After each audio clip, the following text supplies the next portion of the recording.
All right, we are live. Woo! So I'm just going to give a little bit of time for people to pop on here. And I'm just going to play with a few things too.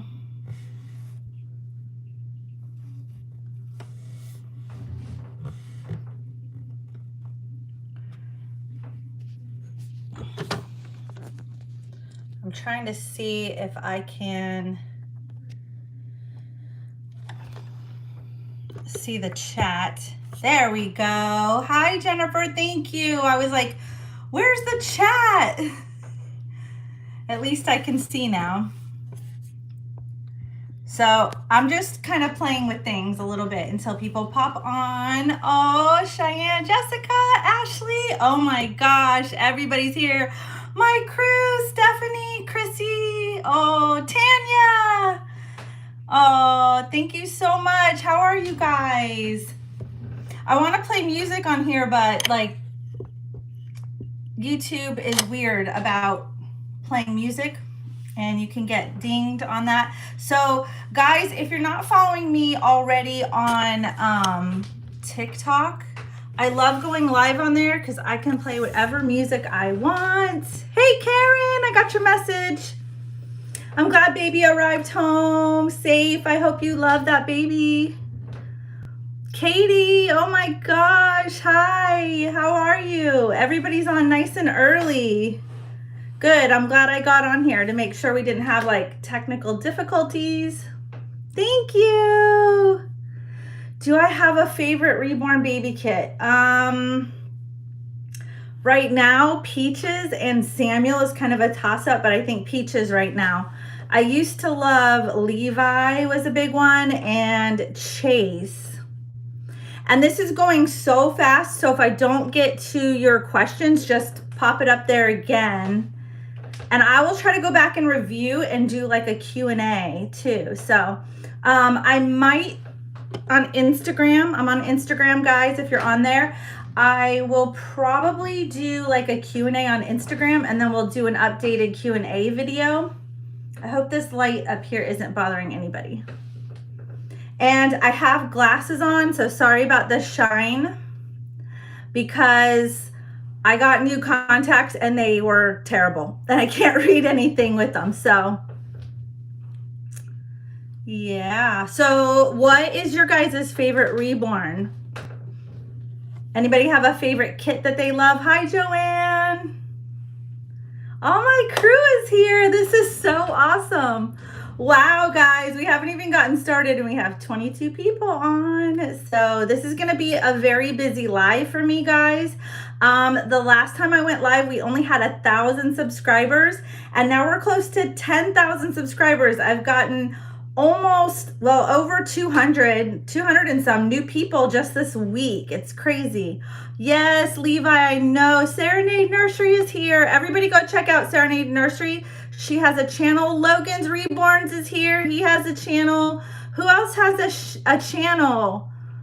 I know a lot of you guys have Reborn channels. And oh, Shirley, hi. How are you feeling? Oh, she loves the bee kit. I know you love that kit.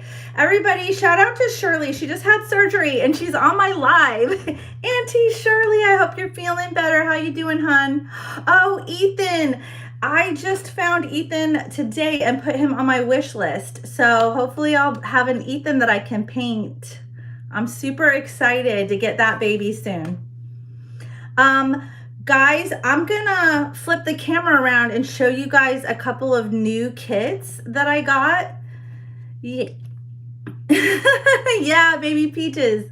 Katie loves baby Peaches. She's so chunky, so chunky. That baby just made it home to her new mama and her new mama's here. I did a baby Peaches. Yeah, Saskia is a beloved favorite. That is a big one in this community. She's been around for forever, and she is a kit that is not limited edition. So, oh, hey, from Canada. Hi. She just found me a couple weeks ago. But yeah, like she's been around for forever. And you guys, I know that there's a lot of people around the world that aren't able to watch us. A lot of people have written into me and said it's going to be like 2 a.m. when this is airing. So just know I will pass this video onto my channel. I'll upload it to my channel so people can come back and watch. And maybe we'll have to do like a pajama party or something late at night. I'll have to do some crazy like 2 a.m. live, maybe on New Year's, and then people around the world can kind of watch the video. So that'd be fun. Yeah, Saskia is one of my favorites. She's one of my favorite babies in my collection. Don't tell the other babies. I love her. I love her. I had to sell my original Saskia when Jake got really sick. My dog Jake unexpectedly got sick and had to have surgery, and it was like ridiculous amounts of money, thousands and thousands and thousands of dollars. I don't even want to talk about it, but I had to sell my whole collection. At one point I was selling all my babies because I needed the money. So I even sold my car. Sold my car. I just paid off my car, and I paid off my car and sold it. So but I redid Sassy and I redid Rylan and got them some hair by Auntie Kari. If you guys end up using my rooting artist, her name is actually Kari, not Carrie. It's spelled C-A-R-I. Hi from Southern California. That's where I was growing up most of my life. I lived in San Diego, California, like till I was in middle school. Where are you from, if you don't mind me asking? Are you from San Diego by any chance? I'm taking a trip out to California soon too. Me and my hubby are taking a vacation out there to go visit some state parks. We love to hike, so we're going up in the mountains, and we're gonna start up in Northern California and make our way down and go see some really pretty places. Hi from Indiana, Logan. So I have my Reborn dads here. Hopefully a few more Reborn dads log on. I have guys, 12% of my viewers are Reborn dads. That's awesome. It's such a small number, but I hope it picks up. So if you guys aren't subscribed to my channel, hit that subscribe button, because when we reach 10K, I'm going to do a Reborn kit giveaway. I have a beautiful kit with body and eyes and everything to give away to either a new artist or somebody just looking to have a baby done. You can have it done by me or another artist. Or if you're a new artist, it'll get you started. Roll Tide! I love Alabama. Tanya, I think you probably have the cutest accent ever. I love Alabama accents. I actually went to one of your games and it was super fun. You guys are awesome. Oh, more Alabama. Who's Alabama fans?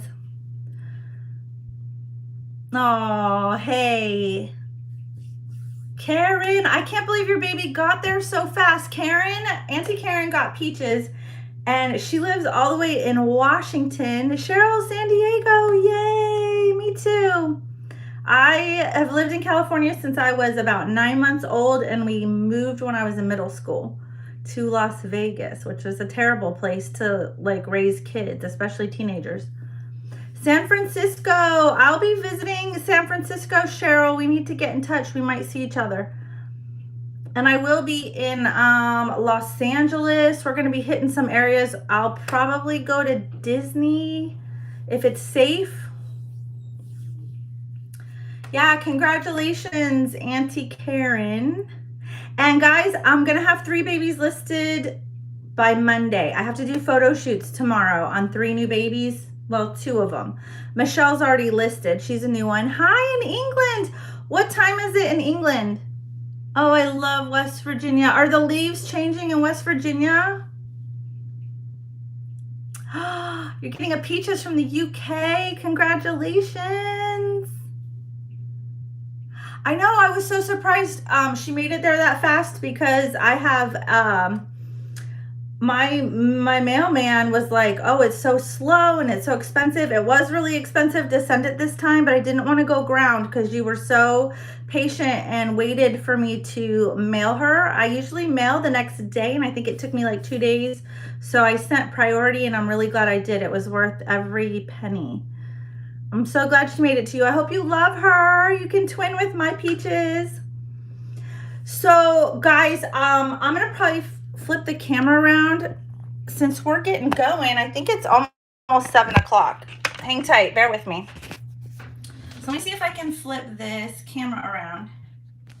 There we go. Guys, I promised some mamas that I would show their babies on the live because they want to see progress. So guys, check this out. I opened up my customs like what, 2 weeks ago?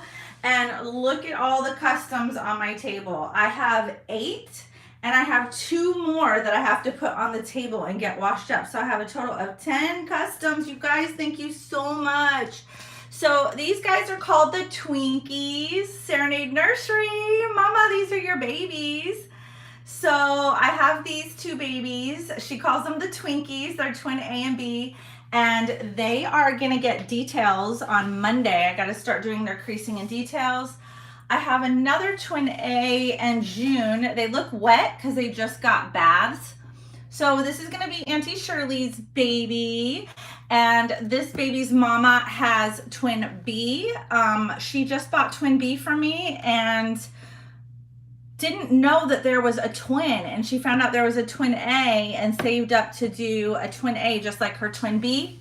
So they are going to be twin boys. So yeah, your Twinkies have been getting a lot of love. These babies have gotten some love from me today too. I scrubbed them up and I washed them and gave them their first baths. I love this baby here. Look at this hand, you guys. I love painting this hand. It's a beautiful hand. Once it's painted, it's gorgeous. I haven't done baby June in a long time, so I was super excited that Auntie Shirley asked me to do this baby. You guys, I have a Saskia that I'm doing as a custom, another Samuel, and I've been really enjoying doing Samuel. So this mom wanted a lot of details. She wanted some stork bite. She wanted some milk bumps, a scratch. She asked me for a heel stick. I love doing details. Not everybody loves details, but this mama said do as many details as you want. And then I just got started on Tink and another Tobia. Look at that sweet face. Oh my gosh. So they got a little bit of blue shading yesterday and some veins. I don't know if you can see some of their veins. You can probably see it really good on Tink. So Tink's got some veins already too. I do my veins really light because the blue paint shows up really easily.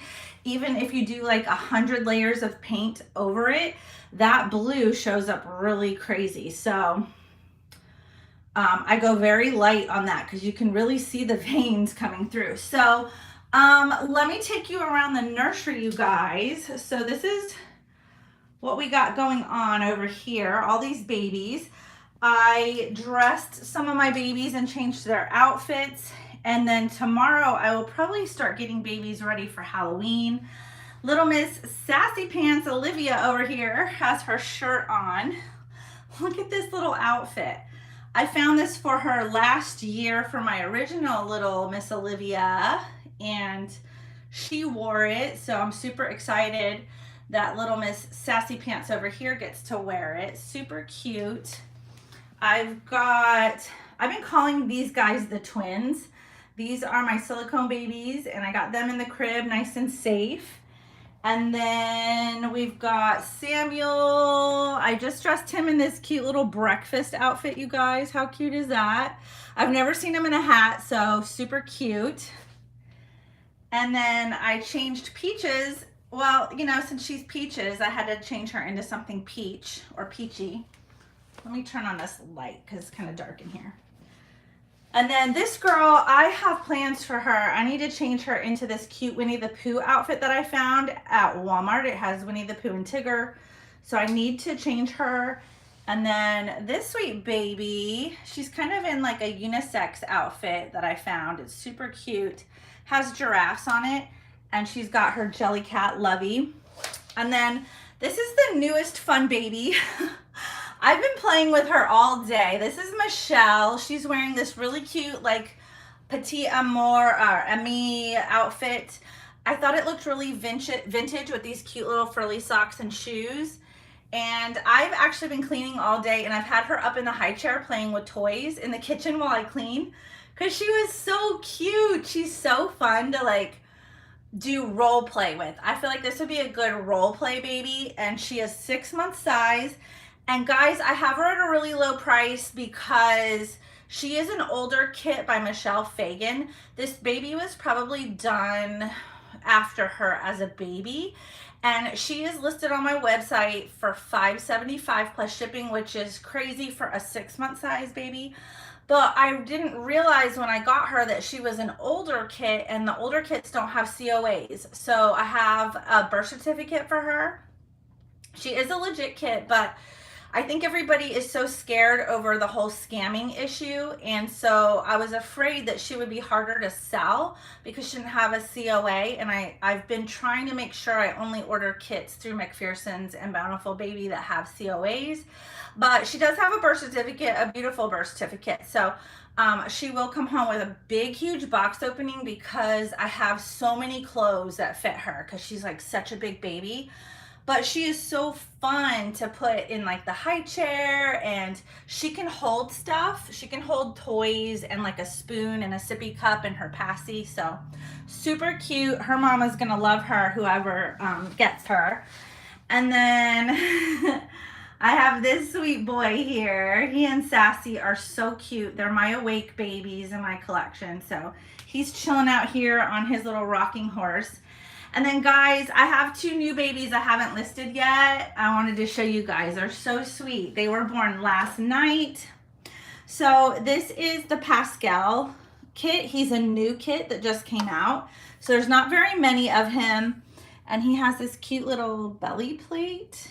And then this is Quinlan. You guys, I think Quinlan looks a lot like Laura and would make a great twin for Laura. What do you guys think? So, does anybody else think she looks like Laura, or is it just me? But I love this baby. She's got a little dimple on her chin like my husband. I keep telling my husband, this baby looks like you. This baby looks like my husband, I swear she does. I'm gonna hold her up to my husband and take a picture. I think she does. The only difference is she's got this cute little fist that I love. So this was a collaboration between 2 different sculpting artists, which is cool because I've never seen that before, where 2 sculpting artists have collaborated together on a sculpt. So I thought that was really neat. But guys, I cannot wait to do their photo shoot. They are so sweet. This baby, I did something different with his hair. I was trying to make it like blonde highlights in his hair, a little bit of red and a little bit of brown. And I gave him like some blonde eyelashes, like a dark blonde eyelashes. He came out so cute. I love him with the lighter hair. So that is the new babies. So a lot more people are logging on now. So I'm gonna go ahead and flip this around. And I just wanted to show you what was going on in the nursery.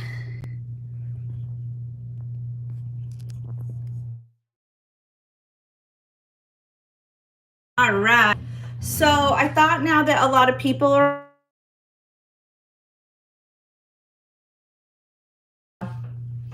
Let's get this out of the way. Got babies on the table. Move over, baby A. I thought I would answer...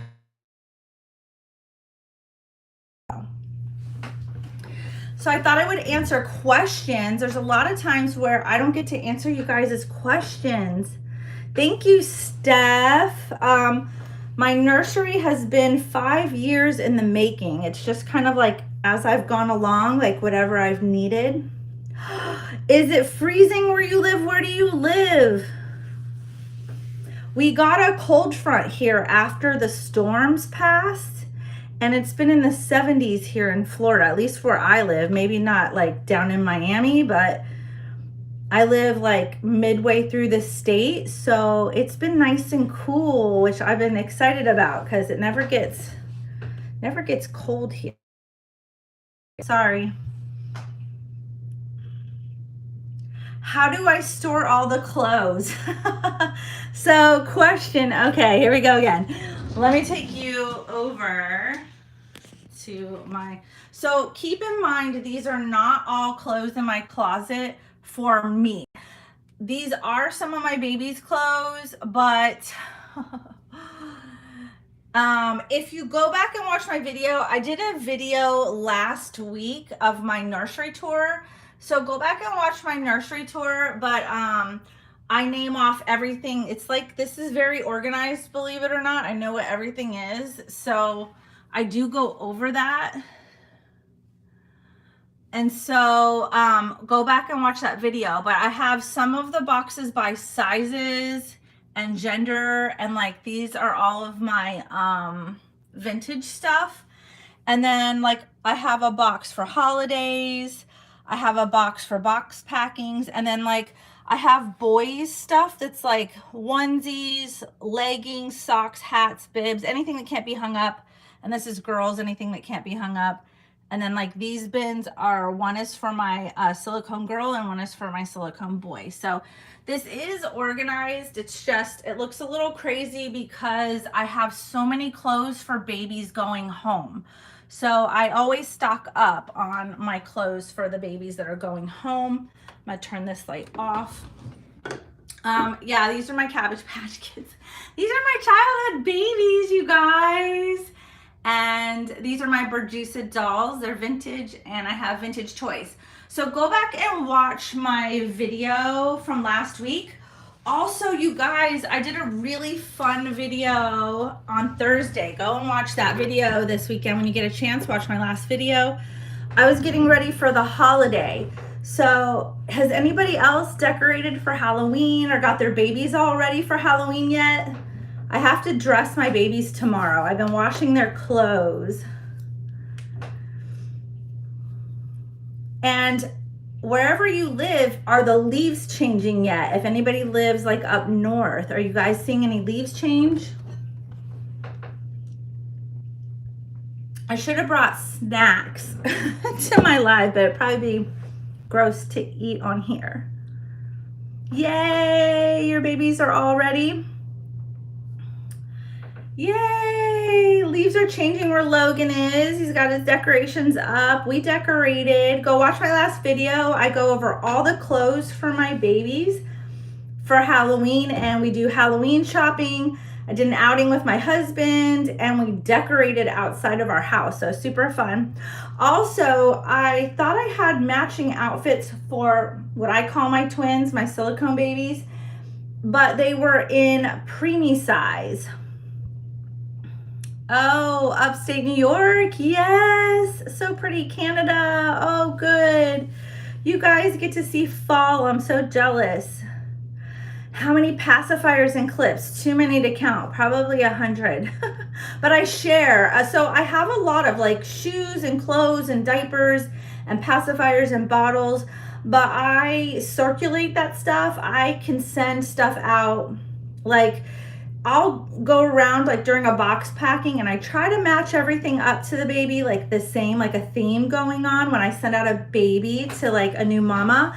And I'll even grab from my stuff. Like if I see something cute, like a cute stuffy that will match or cute shoes, I don't even mind sharing like my stuff from my personal collection. I will put it in the box packing and send it off. I just grab whatever I can sometimes because I want my box openings to be beautiful and perfect and the moms to have a really nice box opening. Serenade Nursery, if you go to her channel, she bought 3 babies from me and she did box openings on all of them on her channel. Also, I made new playlists for you guys. So if you go on my main YouTube page and you look at the top, it says playlists. If you click on playlists, I put a bunch of new playlists on there so you can watch like box opening videos, even of other moms. Like I have my own box opening videos, but I have one that's called like Kits to Cradles box openings.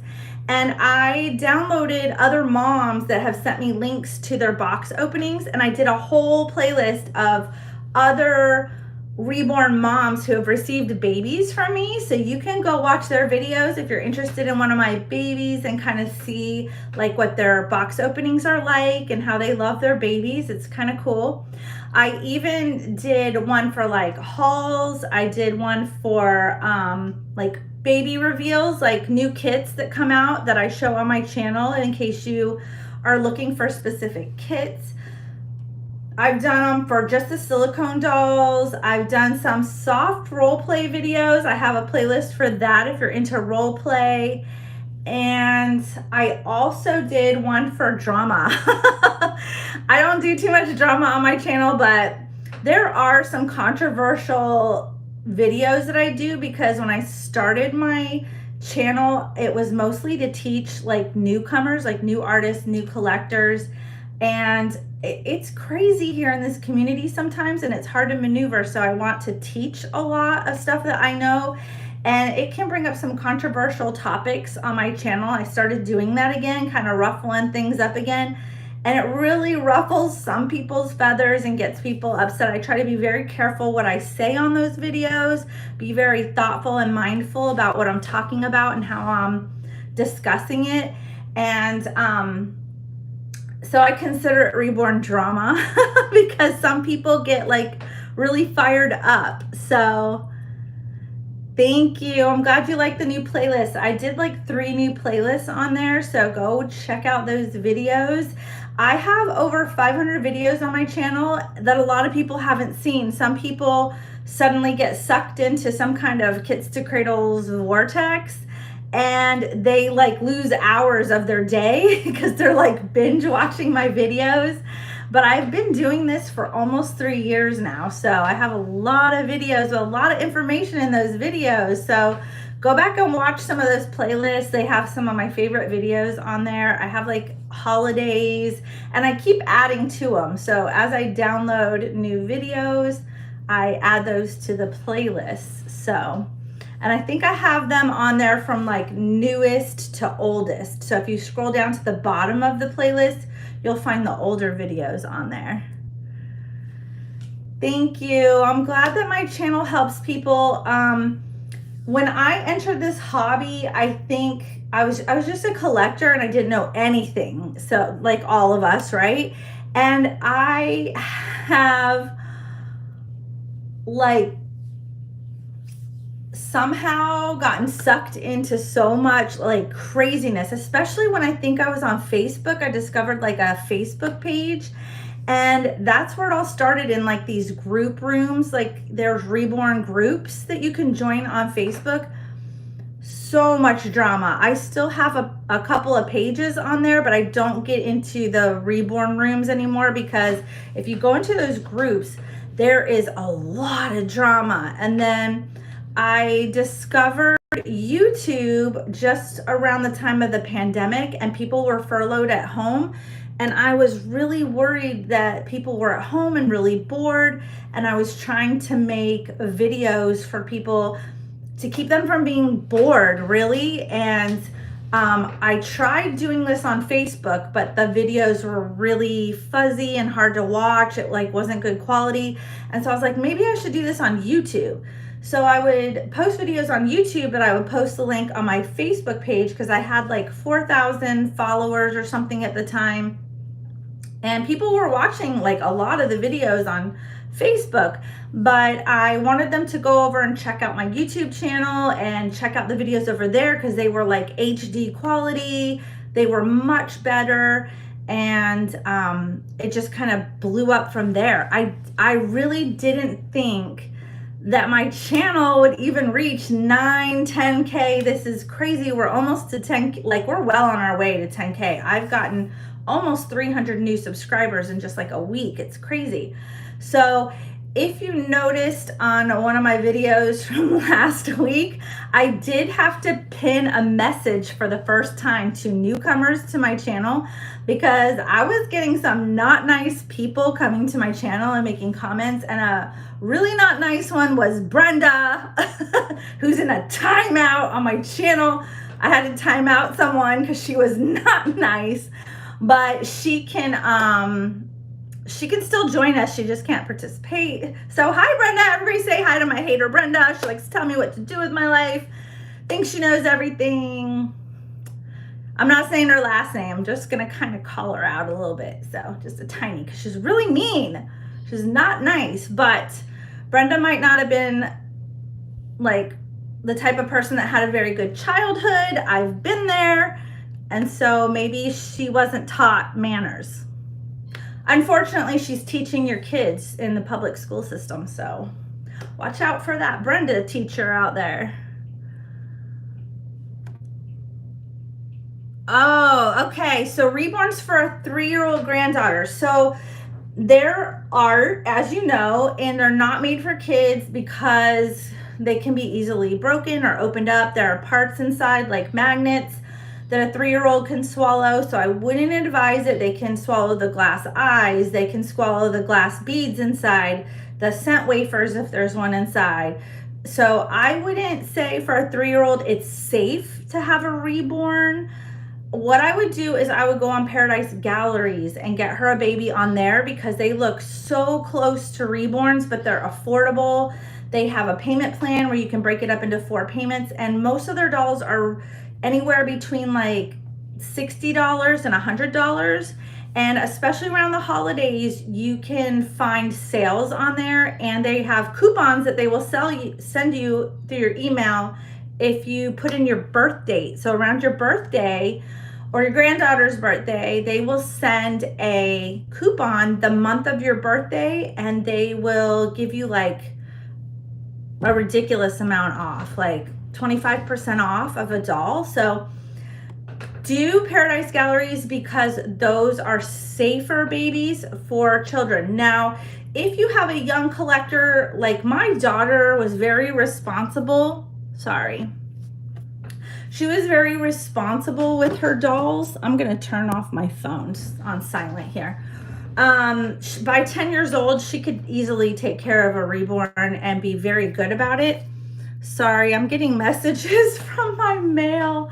Thanks people who are going onto my website all of a sudden and subscribing to my website. I'm getting all the messages on the screen as we speak of people going onto my website.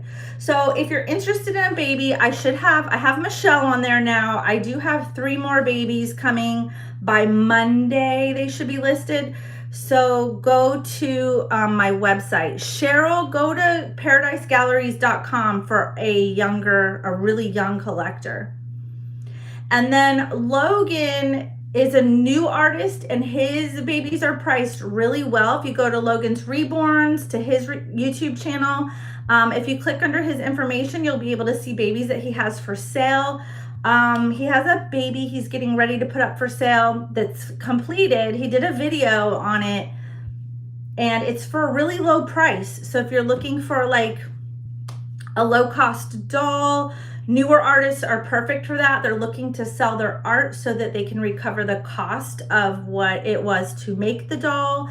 And then they will sell the dolls for like a lot cheaper because they're just starting out, but that doesn't mean they don't make beautiful babies.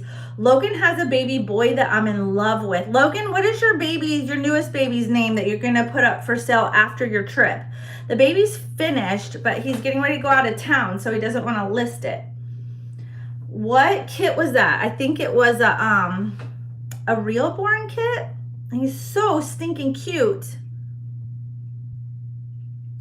Yes, I am on reborns.com. You just type in Kits to Kradles Nursery, but make sure you're using K's. Like when I started my nursery, I didn't know it was going to take off so big, or my channel or anything else. And when I named everybody's like, you spelled your name wrong. But there were so many nurseries out there. I just wanted to make sure that I didn't have the same name as somebody else, or that somebody else wasn't going to pick a name like mine, like my nursery name. Oh, thanks for all the new subscribers on my website. I'm getting like, everybody's going to the website. You guys are awesome. Oh my gosh. I'm getting like 20. Oh my God. You guys. I'm getting message after message on my screen. Oh my goodness. All these new subscribers to my website as we talk. Holy cow, I need to go live more often. Everybody, somebody go adopt baby Michelle. She's so freaking cute. That baby has been so fun for role play. If you like role play, she is like the funnest baby ever, and so fun to dress because she wears bigger clothes. She can wear like 6-month clothes. I think I have her in 9-month clothes right now. She's so cute. But thank you all for subscribing to my channel. I never thought my channel would take off this big, you guys. Supporting my work. You guys are the best family ever. Oh, are you already ready for Christmas? Bundles of Love's Nursery is already sending out Christmas cards. You guys, it's been forever since I've sent out Christmas cards. I need to get with it. Does everybody still send out Christmas cards? Or just the ones with like the photos on it?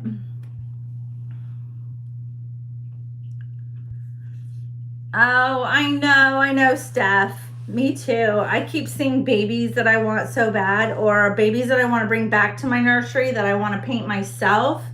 And then like Chase, I miss my baby Chase. He was so perfect. He was like 0 to 3 month size, and I love the way he curled up, so perfect.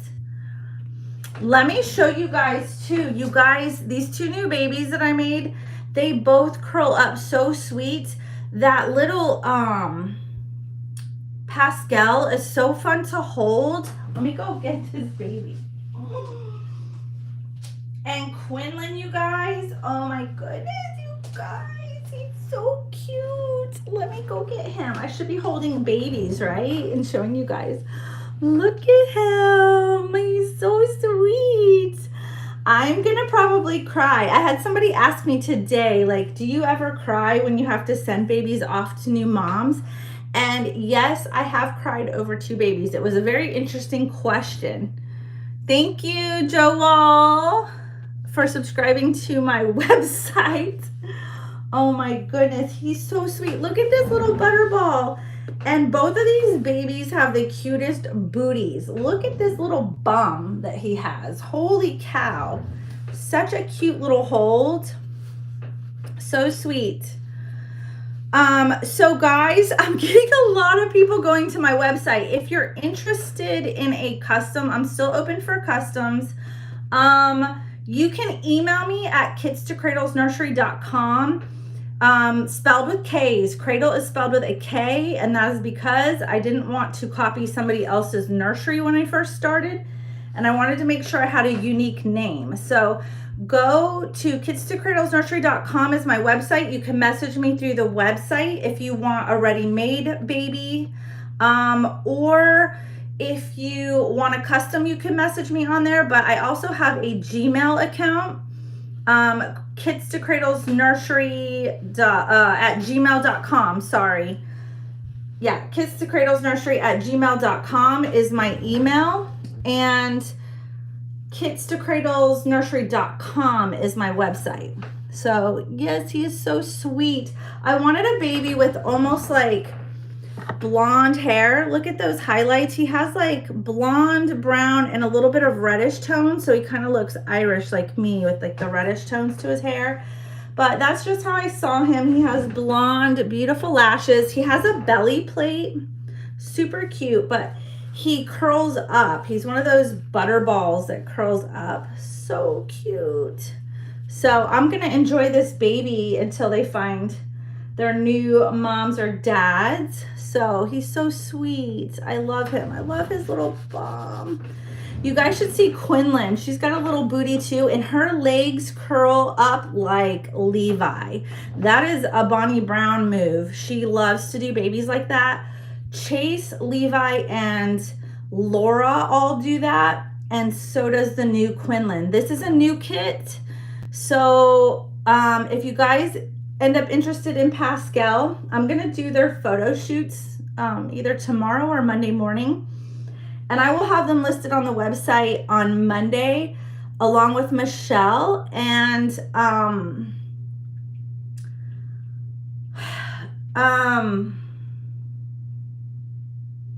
yeah, I will definitely have them listed on Monday. So if you're interested in these guys, go visit the website. They should be on there by Monday afternoon. Bye, Tanya. Thanks for joining. So sweet. Thank you for coming. I miss you, girl. Message me when you can.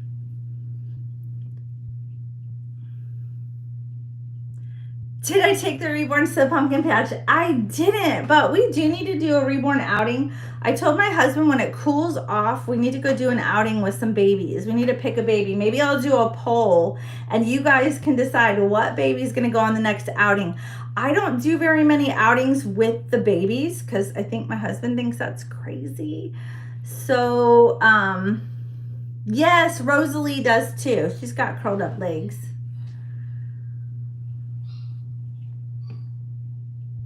Oh, Steph, another one. Steph has one of my babies too, and she's freaking beautiful. She's she posts her baby all the time on Instagram, and I get to see pictures of her.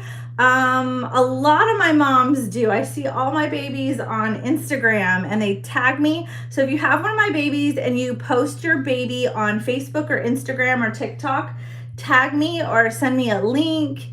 And if you do a video on your channel, send me a link and I'll download it under that new playlist that I have of, like, I think it says Reborn. Is it Reborn Aunties and Cousins?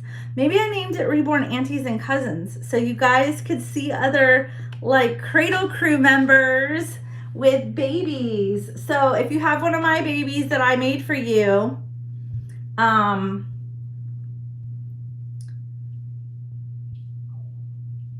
sorry, I'm trying to read everything. It was the Chanel kit. She was a sold out kit that Steph has, and she was beautiful. I got the chance to do a sold out kit that I've never done before. I love doing that. I love doing that.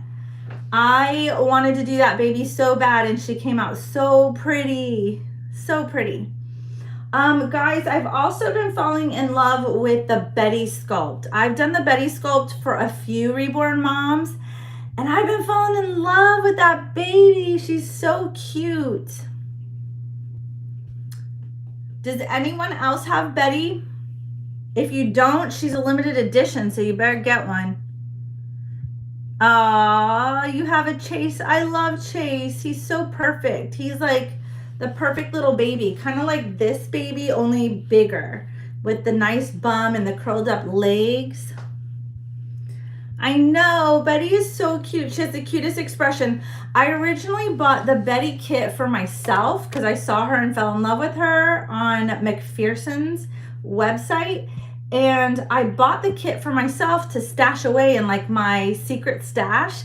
And somebody asked me for a custom Betty, and I did it, and she was so beautiful, but she became a custom. I love you too, Jennifer. Are you leaving me? Jennifer might be leaving.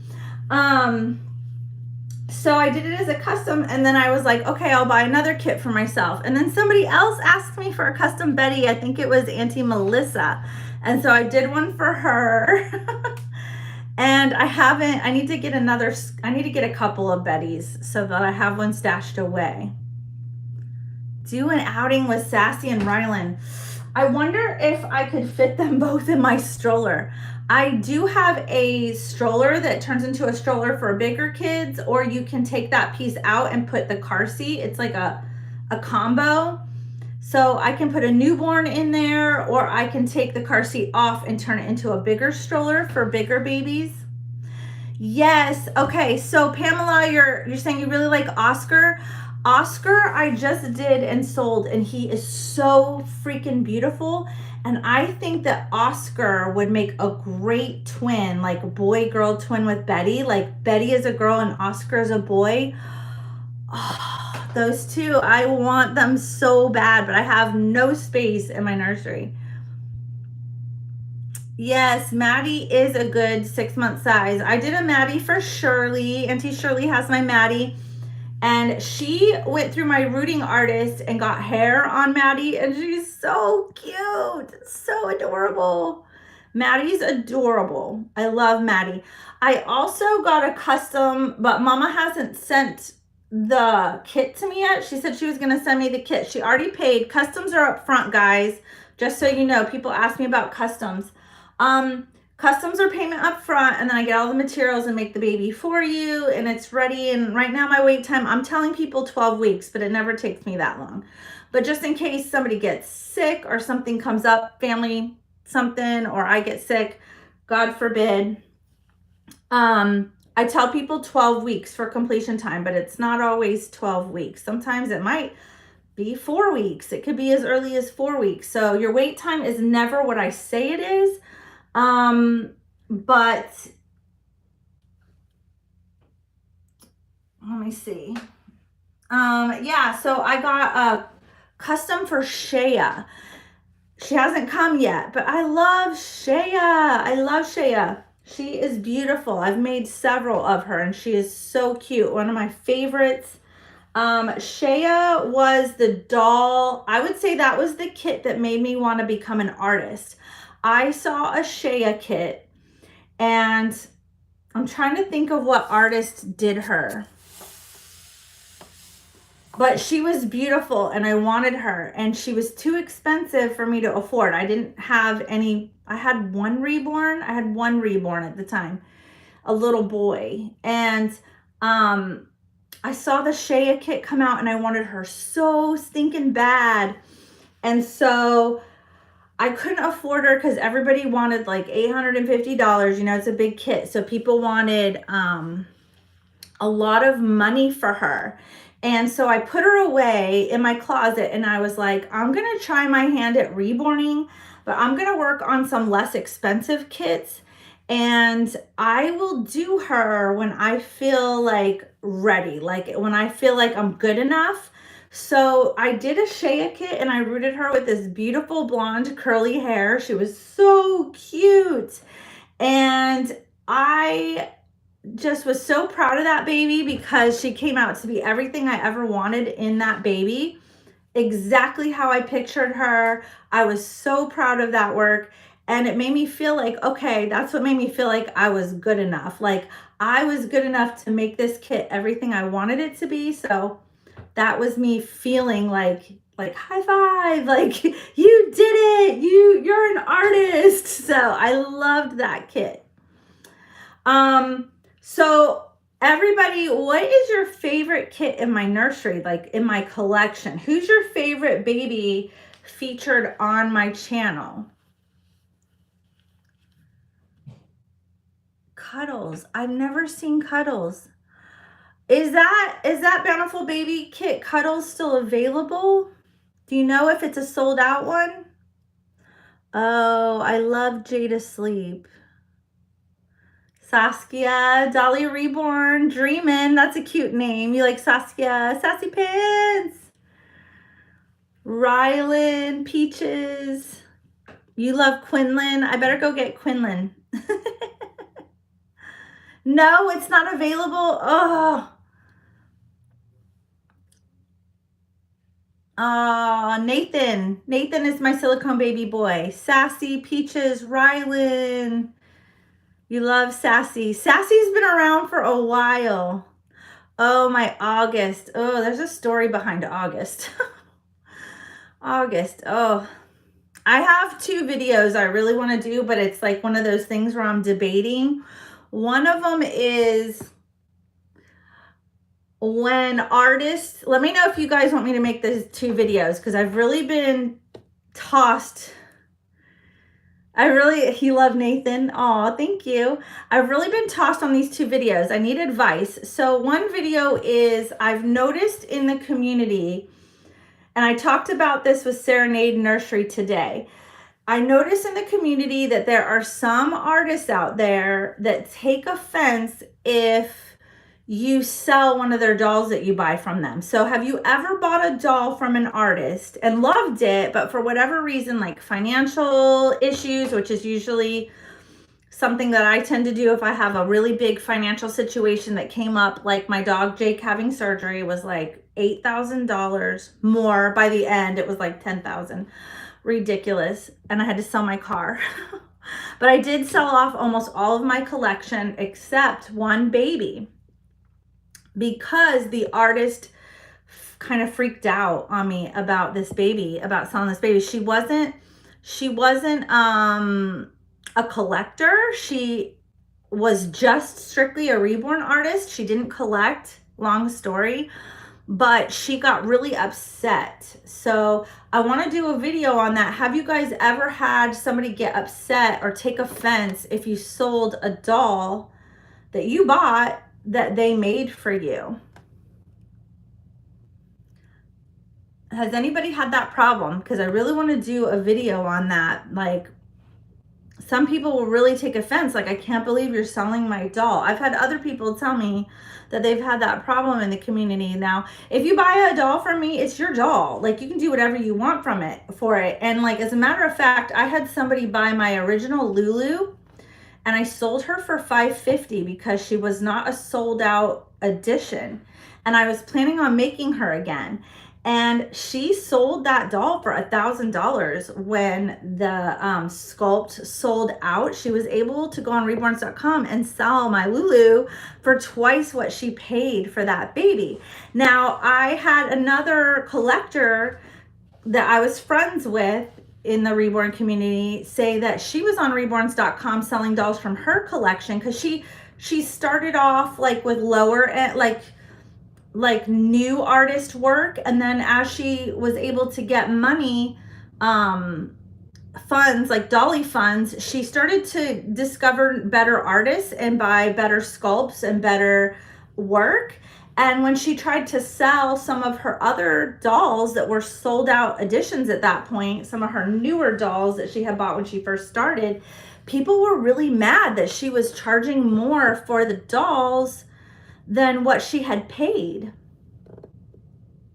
Exactly, Karen. Sometimes we have to do what we have to do. Life happens. So that's what happened to me. I had a huge like $10,000 bill from Jake that I put on a credit card. Long story. But I was selling off my entire collection. I sold my Sassy. I mean, if I wasn't desperate for money, y'all know I wouldn't sell Sassy and Rylan. And I sold my original Saskia and my original Rylan, both that I had made that were near and dear to my heart. And this lady like freaked out that I was selling one of her dolls that she had made for me. And the irony of it is I had made a doll and gifted her a doll, and she had given that doll away. But she got mad at me for trying to sell a doll. So that is video number 1. If you guys want me to talk about that, that's a hot topic that I want to talk about on my channel. And also the next one is, trying to think here. There's another one that I really want to do. Let me think about it. Gotta think about it. Exactly. It's your doll. Do what you want.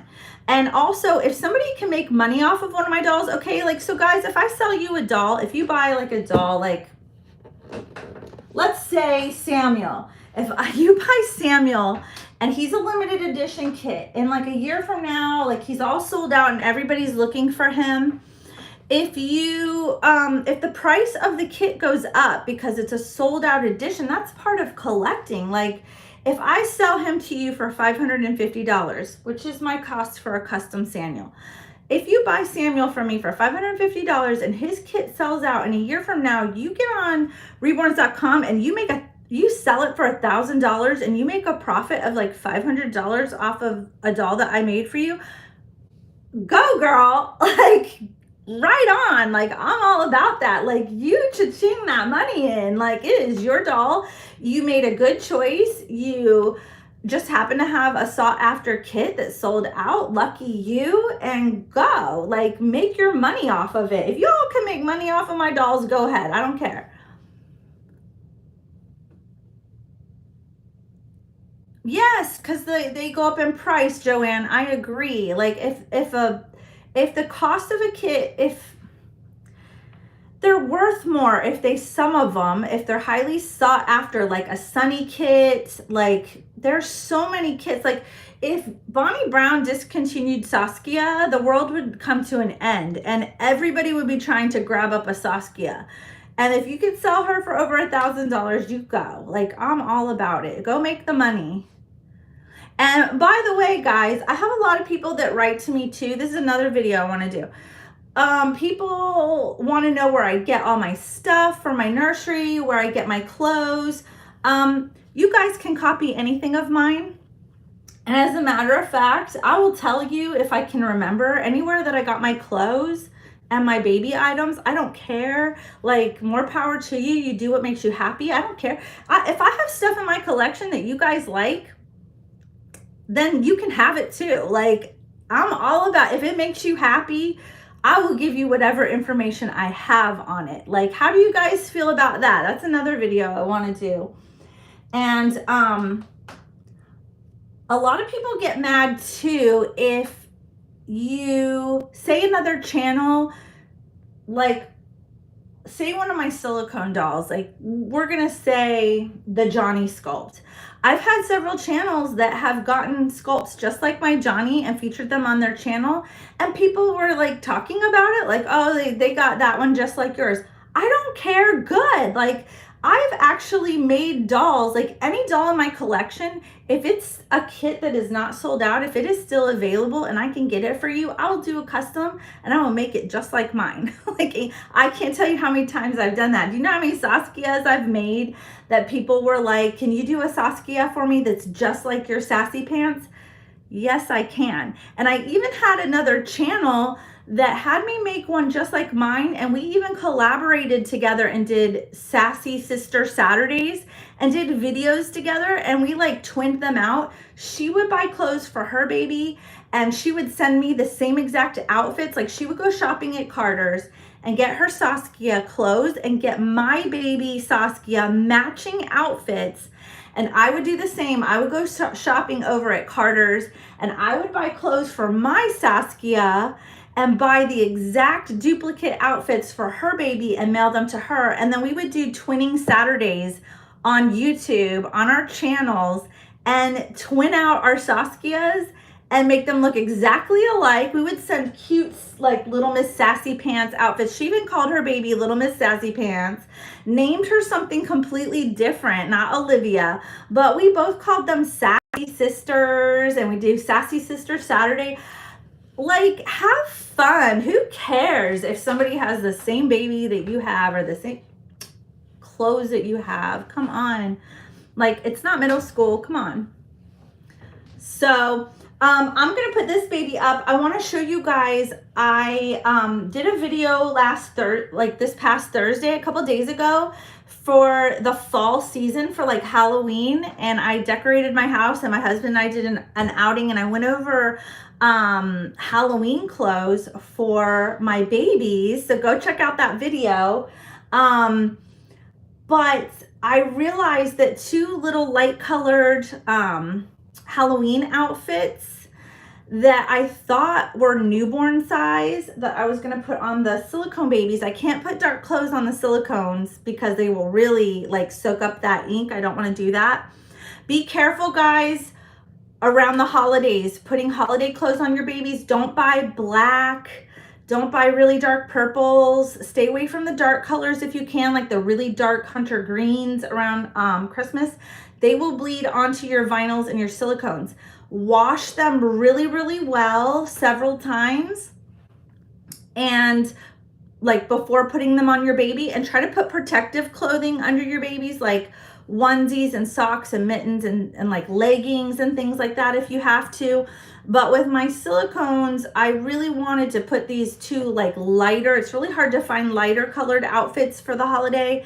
And I had two matching Halloween outfits that I showed on that video on Thursday. And they don't fit. They were for my twins A and B that I had. Last year I had twin A and B in my nursery, and I really want to bring them back. I do miss them, along with baby Chase. And so I went on Oshkosh, Bagosh, and Carter's and tried to find outfits for them for Halloween. And yes, Linda, this is Pascal. He was just born in my nursery last night, along with Quinlan. I'll go get her and like show her off too, because she's so sweet. But I want to show you guys first that I got a package on my doorstep 2 hours ago. It came early, and I'm so excited because I want to dress all my babies in their Halloween clothes tomorrow, and I will be able to wash these Halloween outfits that I just got on my doorstep and wash them up and put them on the silicone babies tomorrow. So I might do some videos for you guys. We'll do like some change in chats, and we'll hit on some more topics on my channel. Let me know too in the comments if there is a specific video you'd like me to do, and I'll put it on my video list.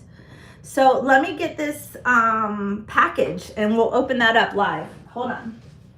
Oh, did I forget your belly plate? No. Okay. So I'm just gonna put little baby Pascal down. I wish we could play some music. Guys, I've been listening to 80s music all day while I've been cleaning, and I've got like this Michael Jackson song stuck in my head. It sounded like a song from Prince, and I love Prince. So it reminded me so much of a Prince song. So guys, I have a package. You have some really cute Halloween outfits and onesies. Yes, if you have a black onesie, wash it in hot water several times. It might shrink, so be careful. But it's better than it leaking on your babies. Okay. I hope they sent me the right size because these seem huge. Yay! So I got these little outfits. Look at these outfits. I got these for what I call my twins, my little silicones. I call them the twins. I know they don't look alike, like one's blonde and one's brunette, but they're both by the same sculpting artist, and they're both by the same reborning artist. So I feel like they're twins, and they're both newborn. I wasn't expecting that. My silicone girl was supposed to, she looked like she could wear, she's so chunky, and she looks like she could wear 3-month size. And so I thought she was gonna be my 3-month size baby. And I thought Nathan was gonna be my newborn size. So I have Nathan and Lily, and they're gonna be dressed exactly the same. And guys, I have a little hair bow that I can put with this for Lily. So she's gonna have like a headband that's Halloween. It's a Halloween headband. It's so cute. I did get a couple more things. I got an outfit for my little Aubrey Delilah. She's the Delilah sculpt. I didn't have anything for her, so I got this little onesie, and it says scary cute. I got these on Carter's website, you guys, and it has a little matching pair of pants. Now you notice that there is some black in these outfits. You can't avoid it at Halloween. So I have to wash these really good. So I'm gonna put some leggings on her and a diaper and a onesie. Like she'll have this white onesie underneath. So this won't touch her, but I'm still gonna wash it really good. But look at the little leggings with the tutu that goes with this little shirt. It's so cute. It's adorable. And I do have, oh shoot, I thought I had ordered little booties to go with this. Look at this little hat. Isn't this the cutest little hat? It's a little pumpkin hat. I think I have the booties. Maybe I have the booties and I'm just forgetting. I might have the booties that go with this. Let me look and see if I have the booties.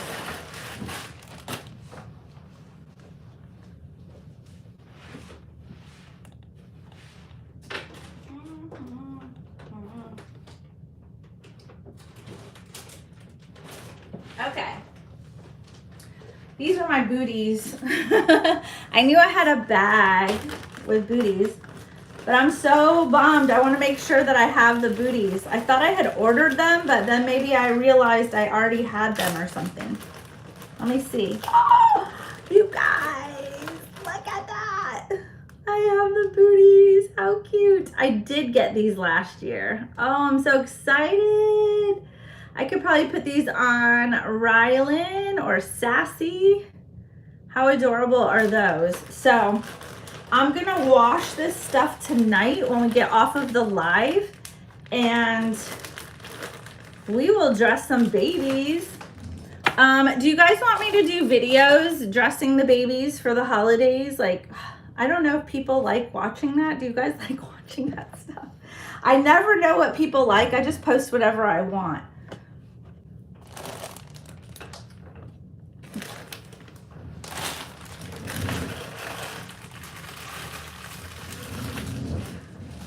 Oh, Steph, I missed what you said. Yes, you want to watch? Okay.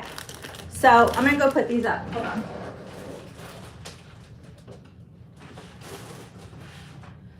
Y'all don't look at my big booty. Oh. So I want to show you guys Quinlan because she's a new kit that I've never done before. I've never done Pascal and I've never done the Quinlan kit. They're both new kits that just came out. She looks like Laura. I think she looks like Laura. She's so cute. I do like that. Let me fix her bow. I'm sorry, I messed up your bow. I like when you pose her that she can lay on her hands. And I like this little fist up by her face. That's so sweet. But my favorite part, oh my gosh, you guys, I didn't realize that she could do that. Look at that little hand. Oh my gosh, you're so cute. My favorite part is her curled up legs. Look at these legs, how they curl. Oh my gosh. I think she does look just like Laura. She's newborn size. And then she's got the cutest bum. Oh my gosh. So I have, look at her butt. You guys, she's got so much junk in the trunk. It's not even funny. And I weighted it. I like to weight the bottom so they feel really heavy. Oh my gosh, you're so stinking cute. I kind of like her more than Laura because she's got that cute little fist where it looks like she can like suck her thumb almost. She's so cute. I love this hand. This is making me crazy, you guys, this hand. Oh my gosh. So sweet. You're so cute. These legs, these curled up legs are just like Levi. She looks like a little butterball. Oh my gosh, you look like such a little, like she can totally curl up. Her bow's too big, I think. It keeps falling off. But like, look at this. She looks like one of those in utero babies. Like you could fold her up and like put her inside of you. She looks like she just came out the hatch, you guys. So cute. Oh my gosh, look at how curly she is. Can you guys see how curled up she is? This butt. Oh my gosh, so cute. So I have my favorite pacifier. This is my favorite Mam pacifier, and I have a matching bottle. And she actually looks really cute with Mam pacifiers, I think. They're really small, like newborn size, and they look really cute with her. So I still have to do her photo shoot along with Pascal. She's so cute, you guys. I gotta find a different bow for her because this one's making me crazy, or make it smaller. I could probably glue it, but oh my gosh, this hand. I could picture her in her mommy's belly, like on an ultrasound with that hand like that. That is so sweet. I love the details on this hand too. So cute. But she's adorable. So sweet. I wonder what she would be like on your tummy. Like if you turned her head and like put her on your chest with her little arm. Oh my gosh. This hand right here is definitely, it reminds me of a Bonnie Brown hand. It reminds me of Twin Bee's hand. It's like this one that I'm doing. Look at that. They look the same, just opposite arm. Who has a Quinlan kit? Because she's so new, there's not a lot of them out there. but look at this butt. Yes, we were just talking about that, Stephanie. Your Chanel has a booty too. She sent me a picture from Instagram and I was like, look at that bum. And she's like, you weighted her booty so well. And I did the same on Pascal and on Quinlan, on these two new babies, because their little bottoms were so adorable. Look at that junk in the trunk. So this would be an awesome baby to like hold on your chest. And like I said, this baby and Pascal will be on my website Monday. So no, she is it Dawn McLeod? Let me look. No, Adri Stoetti. So she was done by Bonnie Brown, and Adri Stoetti collaborated on Quinlan. And guys, I have a feeling that Quinlan is going to be pretty highly sought after, because I don't think I've ever seen another kit that was collaborated by two well-known sculpting artists. Does anybody else know of any other babies that were done together by two sculpting artists?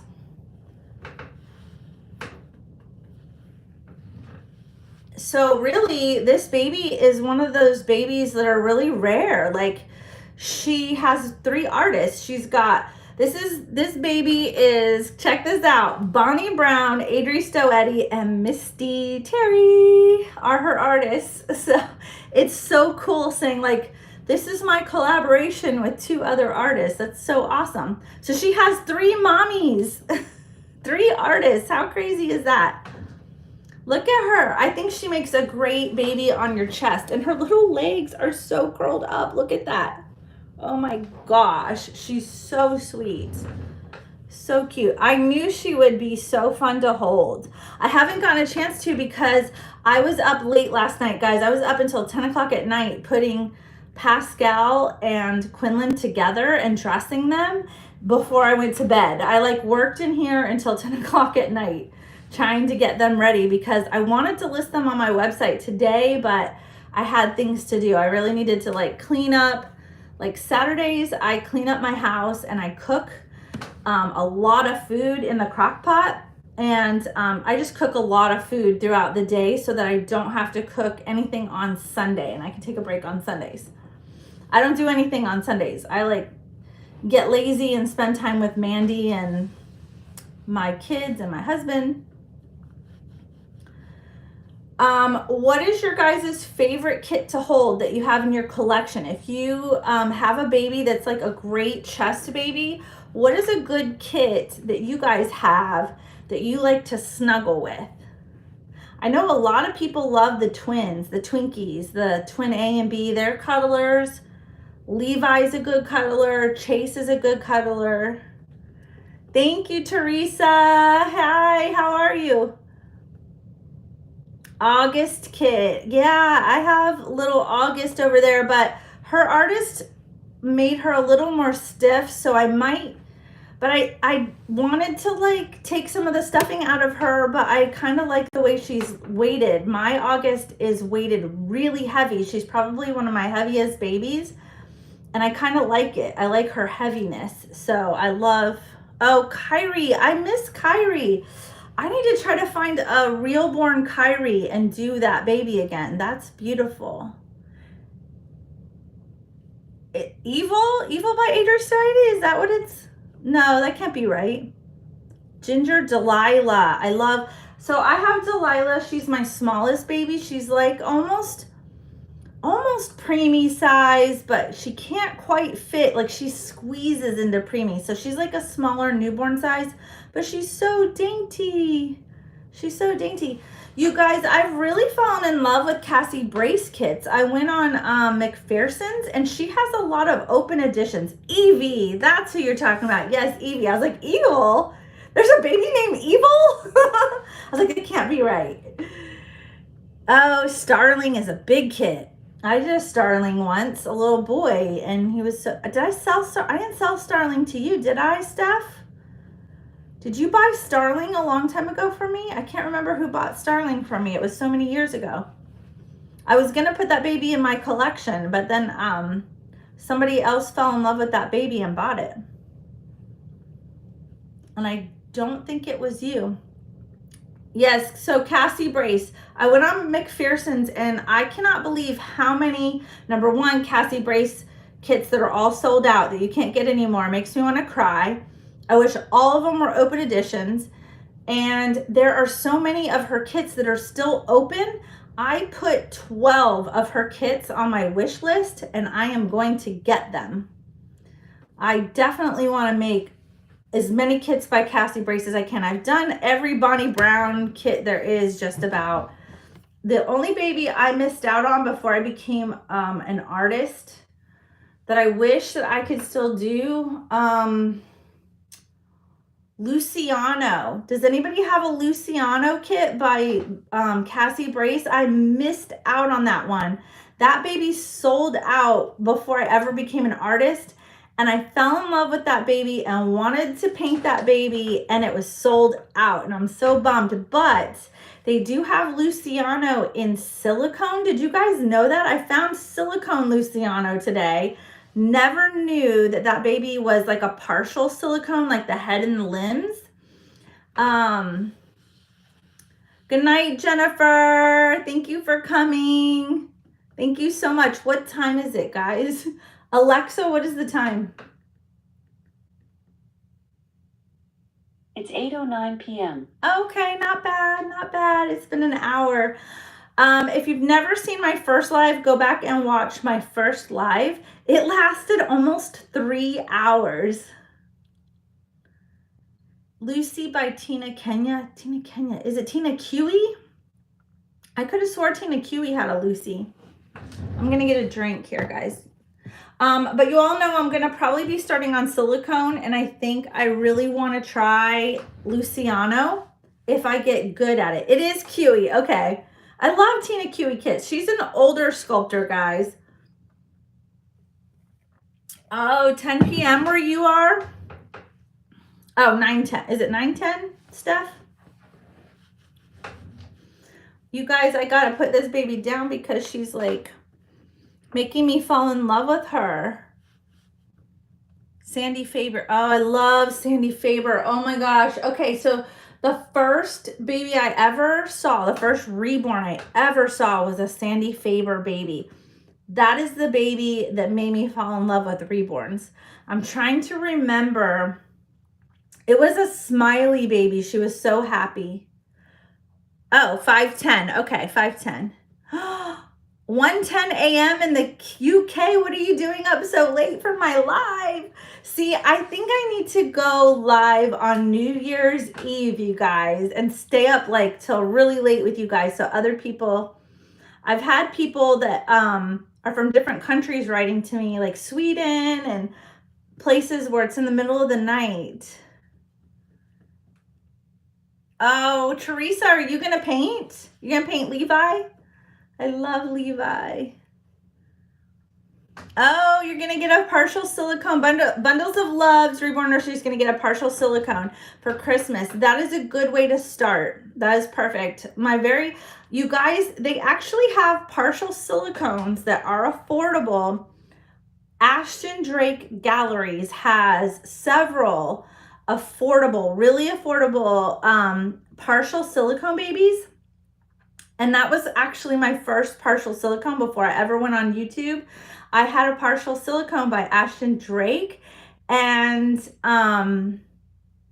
she was beautiful. She was beautiful. I loved her. I can do a partial silicone. I actually have 3 partial silicone kits that I need to get started on. I'm going to start on the Darren kit because I love, that was like my favorite Reborn baby. I had a couple Darrens in my collection when I first started, and I loved them. And so I found Darren in silicone, but he has seams. There was something went wrong when they were pouring them. So Bountiful Baby refunded me my money for Darren and told me I could keep him. So I have him and I'm going to keep him for myself, but I'm going to learn how to take out the seams. Yes, Felicity. I have Felicity too. Good. You're going to do Felicity. So I have 3 total kits that I've done openings on my channel with them. And they're under my playlist for box openings. And I am going to practice on my baby Darren first. So I will practice taking out the seams on him just so it's a skill that I have. That way, if I ruin him, it's mine. No big deal. And I'm going to practice on him. And if you guys love him, I will be doing 2 more silicone kits and I will put them up for sale on my website. I won't be doing them as customs for anybody yet until I know that I feel really confident with it and feel really good about doing silicone. But I will be doing lots of silicone. If I'm good at it, then I will definitely, once I get good at it, I will be doing customs and silicones. But until then, I'll make partial silicones and then I will put them up for sale on my website. First come, first serve. Oh, you had Forever Yours baby, Karen? Oh, they have really cute. Guys, go on Ashton Drake Galleries. I don't know. I think they have a payment plan on there too. My only beef with Ashton Drake, guys. Okay, so I'm going to tell you the truth about Ashton Drake. I love them. I love them. But I noticed their pictures that they advertise on their website is an artist rendition of what the doll looks like. And when you receive the doll, it does look a little bit different. Very cute, but still really different. And shipping takes forever. It took me like 3 or 4 months to get one of their dolls. I don't know if it's the same way. Let me know in the comments if you guys have experienced this with Ashton Drake.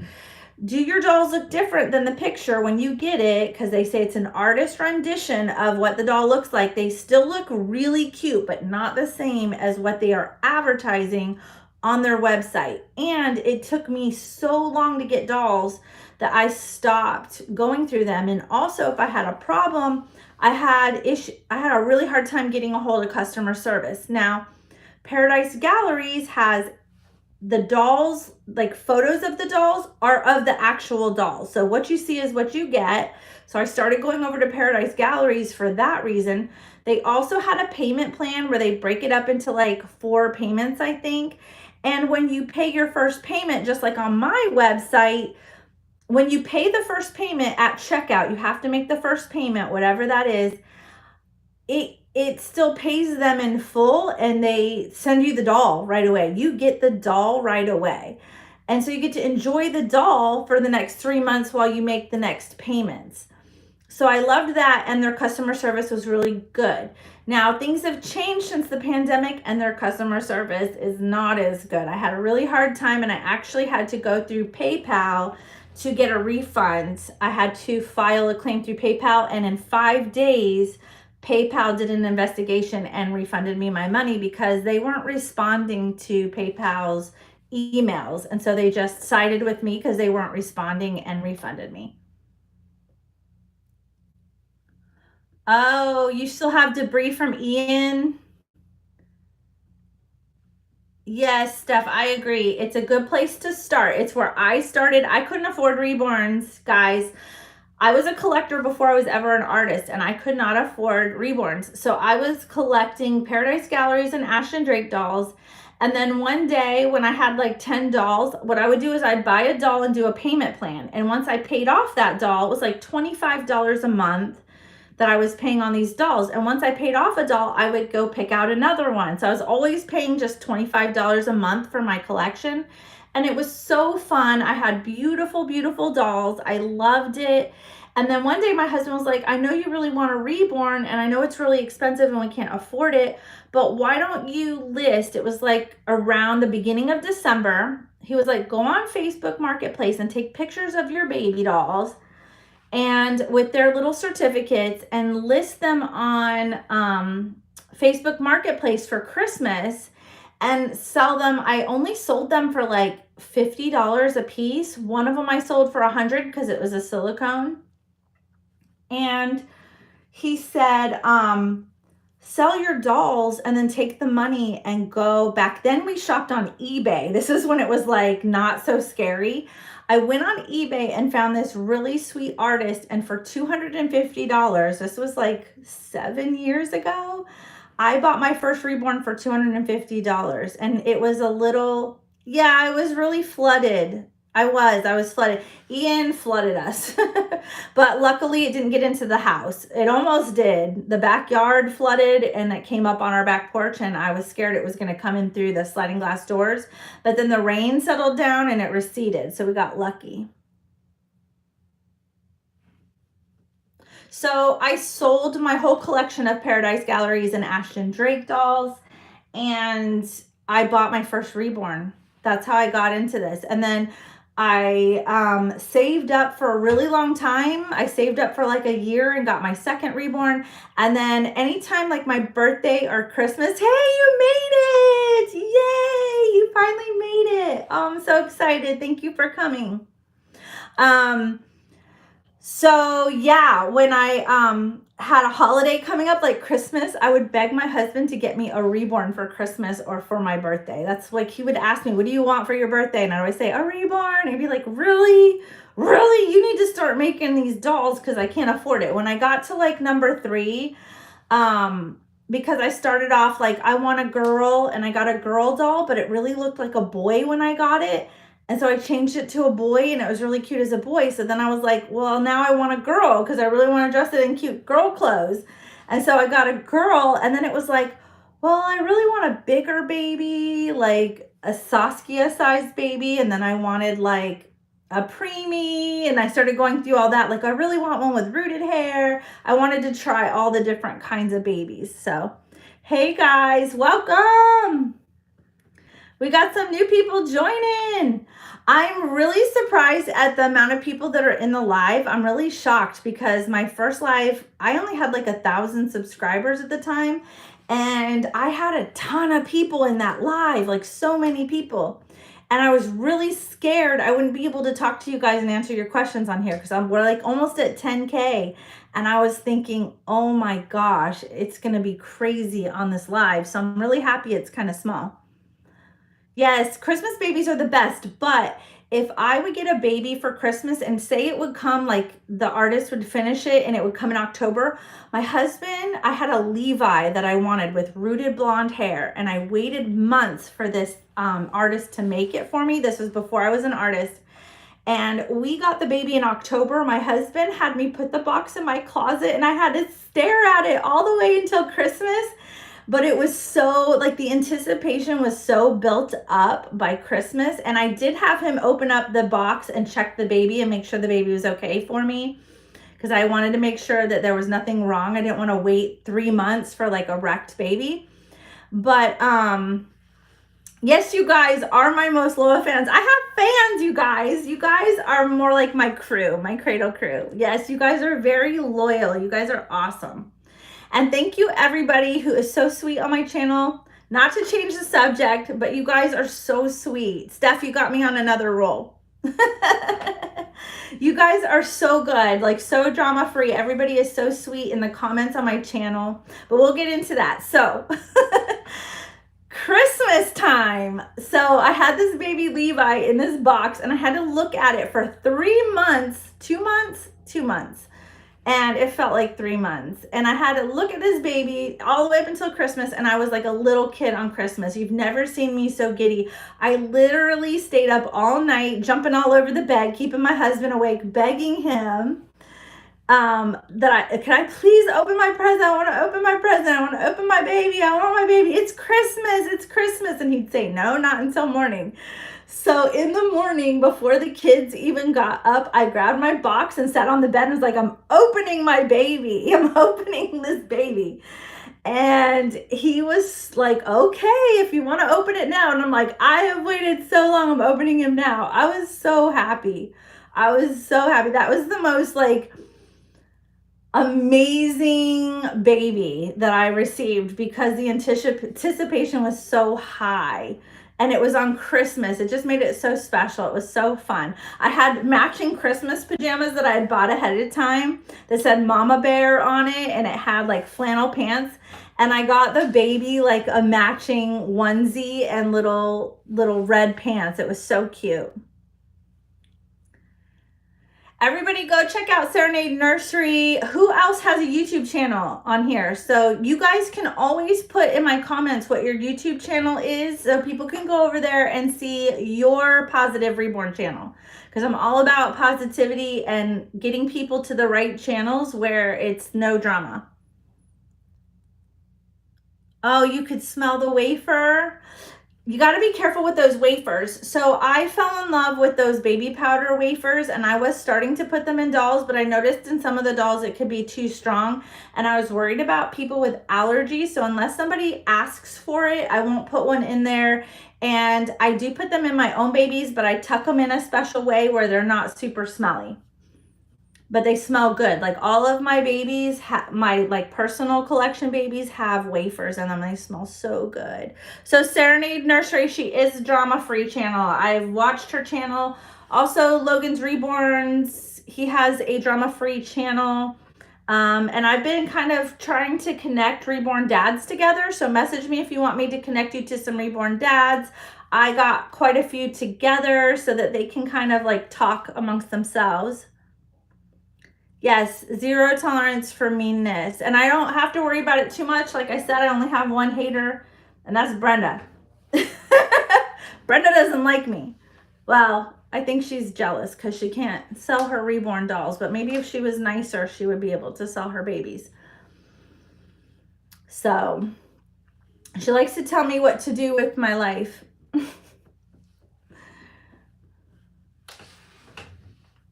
But Brenda's on a timeout from my channel. Hi, Brenda. We still love you. You're still welcome here. I'm sorry that you had a bad childhood and people were mean to you. Where is Maddie? I don't have a Maddie. Brenda's not bad. Brenda just wasn't taught right, you guys. She might not have had good manners growing up.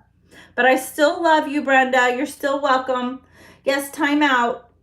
You have a timeout on my channel. You can still watch and enjoy, but you can't participate because you're not nice in the comments to people. I don't block people, you guys, but I will delete messages. Most of the time, their rude messages get held for review, but I just put them in a timeout. They can still enjoy it here. We still want to be a safe, fun place for people. And I like having like a child-friendly channel. My channel isn't geared towards kids, but I do have a lot of moms that have younger kids that say they're not afraid when my videos come up that anything bad's going to be on there. They can have it playing while they're cleaning, and they don't have to worry about their kids hearing cussing and things like that or negative stuff. And also I have some grandmas who have wrote to me and said that they have their grandkids come over for the weekends and they watch my channel. How cute is that? Like they bring their Reborn dollies out with their granddaughters and sit on the couch and like watch my videos, and it's like a fun thing to do with popcorn and stuff. So that's really happy. Also, I have so many people, you guys. So my husband and I have a couple of channels that we watch that aren't Reborn related because, you know, it's my husband. But we used to always look forward to watching certain channels at the end of the day when we would come home from work, and we would make dinner, and like we usually kind of hop into bed like 9 o'clock and watch like a show, or we don't watch a lot of TV anymore. Like we try to stay away from TV because there's just too much drama there too. And Steph, your granddaughter, you have a granddaughter? Oh my gosh, you seem so young, girl. But yeah, we watch shows before we go to bed to kind of de-stress. Like we'll watch a comedy show or we'll watch YouTube. And we have a few channels that we watch, like Alaskan off-grid people that live in like cabins and things like that in the mountains, because we just like dream of that.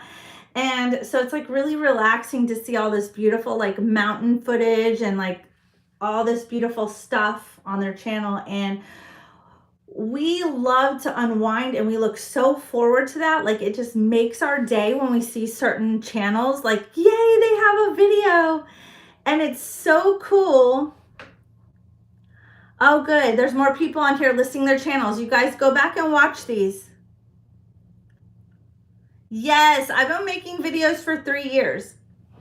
So go back and watch all my videos. I think I have like 500 videos.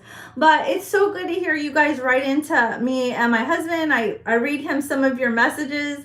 And I love that people are like, I look forward to your videos every day when I have a stressful day or when things are just really chaotic in my life. Your channel is like a fun, safe place to go. It's so positive. It makes my day. I look forward to your videos. So thank you guys so much. Without you guys, I wouldn't have this channel. I wouldn't be painting Reborns. I wouldn't be able to stay home and do this. And thank you guys so much for just like loving me and supporting my channel and supporting all my beautiful babies and buying my work. Look at how cute she is. Oh my gosh, I'm gonna fall in love with her. I was so in love with Laura, and I think these two would be good twins. Like her and Laura would be such cute twins, don't you guys think? Oh. But I wouldn't be able to make this baby if it wasn't for you guys. I get the majority of my sales now. I used to get them from Facebook.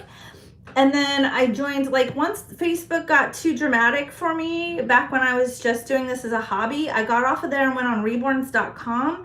And I would make a lot of sales on there, but it got flooded with brand new artists over the pandemic. It's just like totally flooded. And it will die down now that we are running out of our supplies. Like our supply chain for the heat set materials is no longer existent. And so I think a lot of those new artists will probably fade out and give up because they no longer have their materials, or they'll switch over to air dry, which is a choice. You can do that too. But now the majority of my sales for my babies come from you guys. You guys are like my support. You guys like order all of the babies. I have 10 customs, you guys. If you just hopped on here, on my table I have 10 custom babies. I have 8 out, but I have 2 more I'm waiting on. Ever and Shea are coming. I have 10 customs that I've gotten in the last like week from you guys. They're all mommies from my channel. Everybody who writes to me, even on reborns.com, people that go on reborns.com are like, I watch your channel. I know you from your YouTube. And so like, I love that all of my babies are going to my aunties and uncles, my cradle crew. I feel so much better knowing that my babies are going home to you guys, because I know you guys. I don't like want to cry when I send off a beautiful baby like this one. I don't feel sad. I feel like, oh good, one of my aunties or uncles is gonna have this baby, and I get to see this baby on Instagram and on social media, and I don't feel like I miss them so much. Hello, Portugal. Anna, thank you for coming. How are you? Yes, please don't ask for free dolls. It takes 50 to 100 hours for an artist to create one of these dolls, and it costs hundreds of dollars in materials. So we don't have the ability to just give away dolls. But if you subscribe to my channel and you don't get blocked for asking for free dolls, because I will block you, that is one thing I don't tolerate. Don't do it. You're probably young, but you know, somebody should be teaching you better than that. You don't ask for anything free in life. It's not nice. It's rude. But I will be doing a 10K giveaway. So once we reach 10,000 subscribers, I'm going to do a Reborn kit this time, because there's a lot of new artists and people out there that can't even afford a kit. And you can hold on to that kit. Sandra! Hey! Yes, I made Dreama, baby Dreama for Sandra. We're going to do a 10K giveaway, and I'm going to provide everything needed for that kit. Like, I'll provide the body, the eyes, things like that for it. And I might even pack some goodies like diapers and clothes and stuff, really cute for your baby. Oh, okay, goodbye. I'm sorry. It's 1:30 in the UK, so some people have to go. But good night, and thank you for joining me so late. That's so awesome. Thank you so much. Come to the next live. I'll do one on New Year's for you guys. So if you're in Sweden or in the UK or somewhere else, I will do a late night. We'll do like a pajama party. We'll bring snacks. Yes, Karen, all my babies are so loved by my cradle crew, and I love sending them home to you guys because I know they're going to good homes. I love knowing who my babies are going home to. I love seeing them on social media. You guys always send me cute pictures. All my aunties send me messages through Instagram. If you guys want to talk to me, the best place to send me photos or ask me questions, the quickest way to probably get a hold of me is Instagram. So if you have an Instagram, Facebook, I'm having issues with Messenger. No matter what I've done, like I can't get Messenger to work. I'm going to put the sweet baby down and I'm going to get a different baby, you guys. So I'm keeping these two babies up on the changing table for now, just because I need to do their photo shoot. Let me grab her passy so she doesn't cry. Come here, baby. So you all love Little Miss Sassy. So I'm gonna grab Sassy. She's such a big girl. These babies are staying up late tonight in the nursery with Mama. I got Sassy. Look at her. How cute is she in her little sassy finger? Oh my gosh. Little Miss Olivia. Look at her shoes. How cute are these shoes, you guys? Sent in from an auntie. You aunties are so sweet to me and my babies too. Thank you when you guys send in cute stuff for them. Look at how cute they are. Oh my gosh. So this Little Miss Sassy Pants was made by me. And she was a collaboration between me and Kari Compton. I called her Carrie for the longest time. And she was like, no, it's pronounced Kari, but I don't mind if people call me Carrie. So I painted her and she rooted her for me because I have some early onset like osteoporosis and arthritis. And it's really hard for me to root like a big head of hair like Sassy or Rylan, but I will do combi hair for people. And like baby Tink, like look at how tiny Tink's head is compared to Saskia. They were both made by Bonnie Brown, but look at how little this head is. So like I could, but I mostly will only root like little babies of my own, like if they're for me. And I will be rooting the silicone dolls because silicone is soft. It's not hard like these babies are hard. So I will be rooting the silicone babies. I don't like leaving them bald and you can't paint their hair. Well, I've seen one artist paint hair on a silicone and it actually looked really good. There's a channel called Silicone Babies. So SILLY, like silly, acting silly, Silicone Babies. And she has a silicone doll with painted hair and she's so cute. Thank you, Steph. I love her.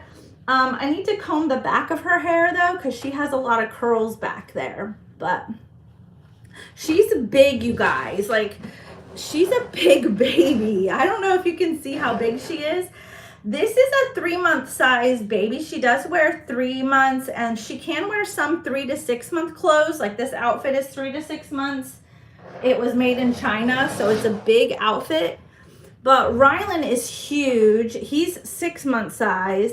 And Michelle, I don't know if you can see baby Michelle sitting over there. Can you see her? Let me see. Baby Michelle is sitting over there.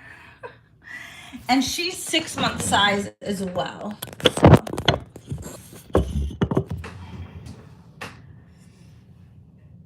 Oh, I know. Carol has both of my Sassies. So she got one of my Saskias that I made for her as a custom, but she also got the Saskia I made for Shara. Shara put her Saskia up for sale because she had 3, I think, in her collection, but we were doing the Sassy Sisters Saturdays together. And she ended up selling Sassy, but she was so sweet. She was one of those people that I talked about where she wrote to me and asked me permission to put her baby Sassy up for sale because she had 3 in her collection. And she was really in love with a specific one that she had, and she didn't want me to feel bad. And so she asked me, and I was like, you do whatever you want, man. Like, it's your baby. I'm not offended. Because she had a bunch of my dolls. I think she had 3 of my babies total. But I don't mind when I circulate my collection. It's part of being a collector. And like we said, you do what you want with your collection. What makes you feel good, what makes you happy, do what you want. Like, I have people that knock certain clothes, like don't shop at Carter's or Walmart or Target. Some people get snotty. I need to do a video called Don't Be a Reborn Snob. That's what I need to do. But it will probably get the haters on me, so. Oh yes, your Sassy Karen is on the table. Yep. And she actually, oh, there's a story behind her. She gave me a little bit of trouble, but not too much. So let's talk about your Sassy. She has an extra arm that I'm working on. So your Sassy, I noticed she's like 50% of the way there. She's ready for details. And I was 50% done with her when I noticed inside the crease of one of her little arms, like, you guys have to check your kits really good, because like inside this crease here, I noticed a little tear, and I was able to repair the tear, so you can't even see it, but I was so worried about it. This is what happens when you do customs. Like, if this was my Saskia, I would have repaired it and just left it. But I ended up calling calling up McPherson's and letting them know that I had an issue. And so they sent me a new arm, and I've been color matching, trying to finish this baby's arm to match the other one that had that little tear. Even though I repaired it, I don't feel comfortable sending it off. So you guys, when I make a custom, I make your doll the way, like, better than I would my own doll. Like, if I was making my Sassy and she had a little tear in her arm, I would have repaired it and kept it because it's my baby. But if it's your baby, I'm not going to do that. So I called them and asked them to send me another left arm. So for your Sassy, she has a left arm, and I am trying to color match them so they're perfectly matched up, so there's no difference. I still have to add some more color to this one, but yeah. So your Saskia gave me a little issue, and I had to quickly resolve it and troubleshoot with it, and it's fine. And I'm gonna save the extra arm in case I need it for another baby. Like, if I do another Saskia or something, maybe I'll do a twin of you. But I think what I'm gonna do with the extra arm, since I'm worried about it, even though I repaired it, I'm gonna probably use it to test out some different varnishes on it. So it's a piece, an extra piece that I can use to practice and do varnish on, Yeah, because we don't send out defective babies. We don't do that. We don't do that. So your baby has a third arm. But I will keep that arm, and I'm going to practice with some varnishes. Can I hold August next? Yeah, I'll hold August next. She's sweet. She's sweet. I have several people who love the August sculpt. What do you guys think about the August Awake? I thought that was super cool. Some people have made, like, Levi only comes in asleep, and some people have slit the eyes and opened it, and I didn't agree with it. Not that I think it's terrible or bad, but for me personally, I don't like messing with an artist's work. So I do really wish that Bonnie Brown would have, if she could, I don't know if she could at this point in the game, but it would have been really neat if she could have made like a Levi Awake. I don't know if she can still do that. I don't think she probably still has the sculpt to do that. But I did think it was really neat that Don McLeod did come out with an August Awake as an option. So you could do that baby maybe as a twin. So they look a lot alike, but one's awake and one's asleep. I think that's kind of cool. So I'm gonna go get August. Say bye, everybody. She's not cranky. I love Sassy. She's being a good girl tonight. She's not a little cranky butt, huh? You're not a little cranky butt, are ya? She's so cute. Yes, I do talk to my babies. Do you guys talk to your babies? My husband probably thinks I'm crazy. But I just love them. How not talk to them. They're so cute. Let me go get August for you guys.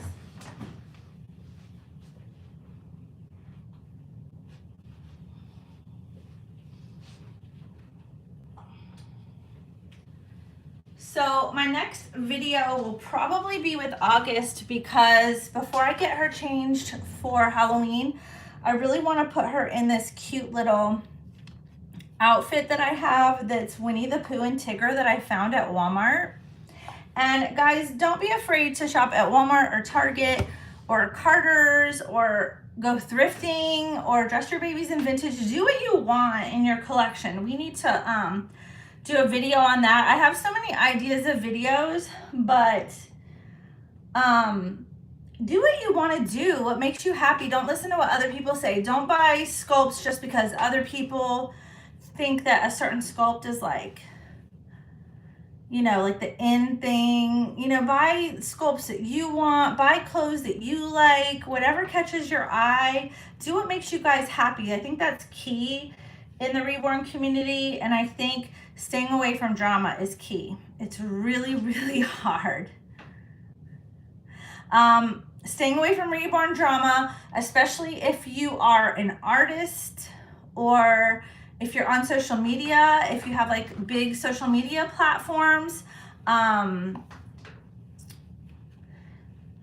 It's very hard it's very difficult to avoid drama. I actually noticed, like I said, on Facebook when I was a collector, I learned not to make comments when people were getting into drama and just leave the chat room. I would just start leaving, and it got to a point where I didn't even want to go on Facebook in the Reborn groups anymore. I stopped participating, especially as I became more well-known as an artist. I got out of there and I went over to YouTube, and then I noticed on some channels there are some crazy, like, I don't know about you guys, but when I paint in here, I will have my YouTube channel kind of going.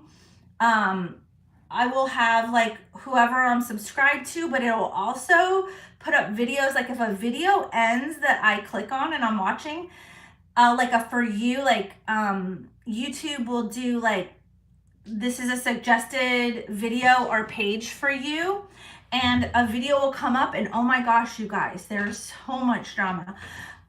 One video popped up and I was like, what the heck is going on this channel? Like, these people were going crazy. They were just lunatics, like screaming and yelling on their channel. And it sucked me down this huge rabbit hole for like a month of like one channel would lead to another, to another video of just all this craziness.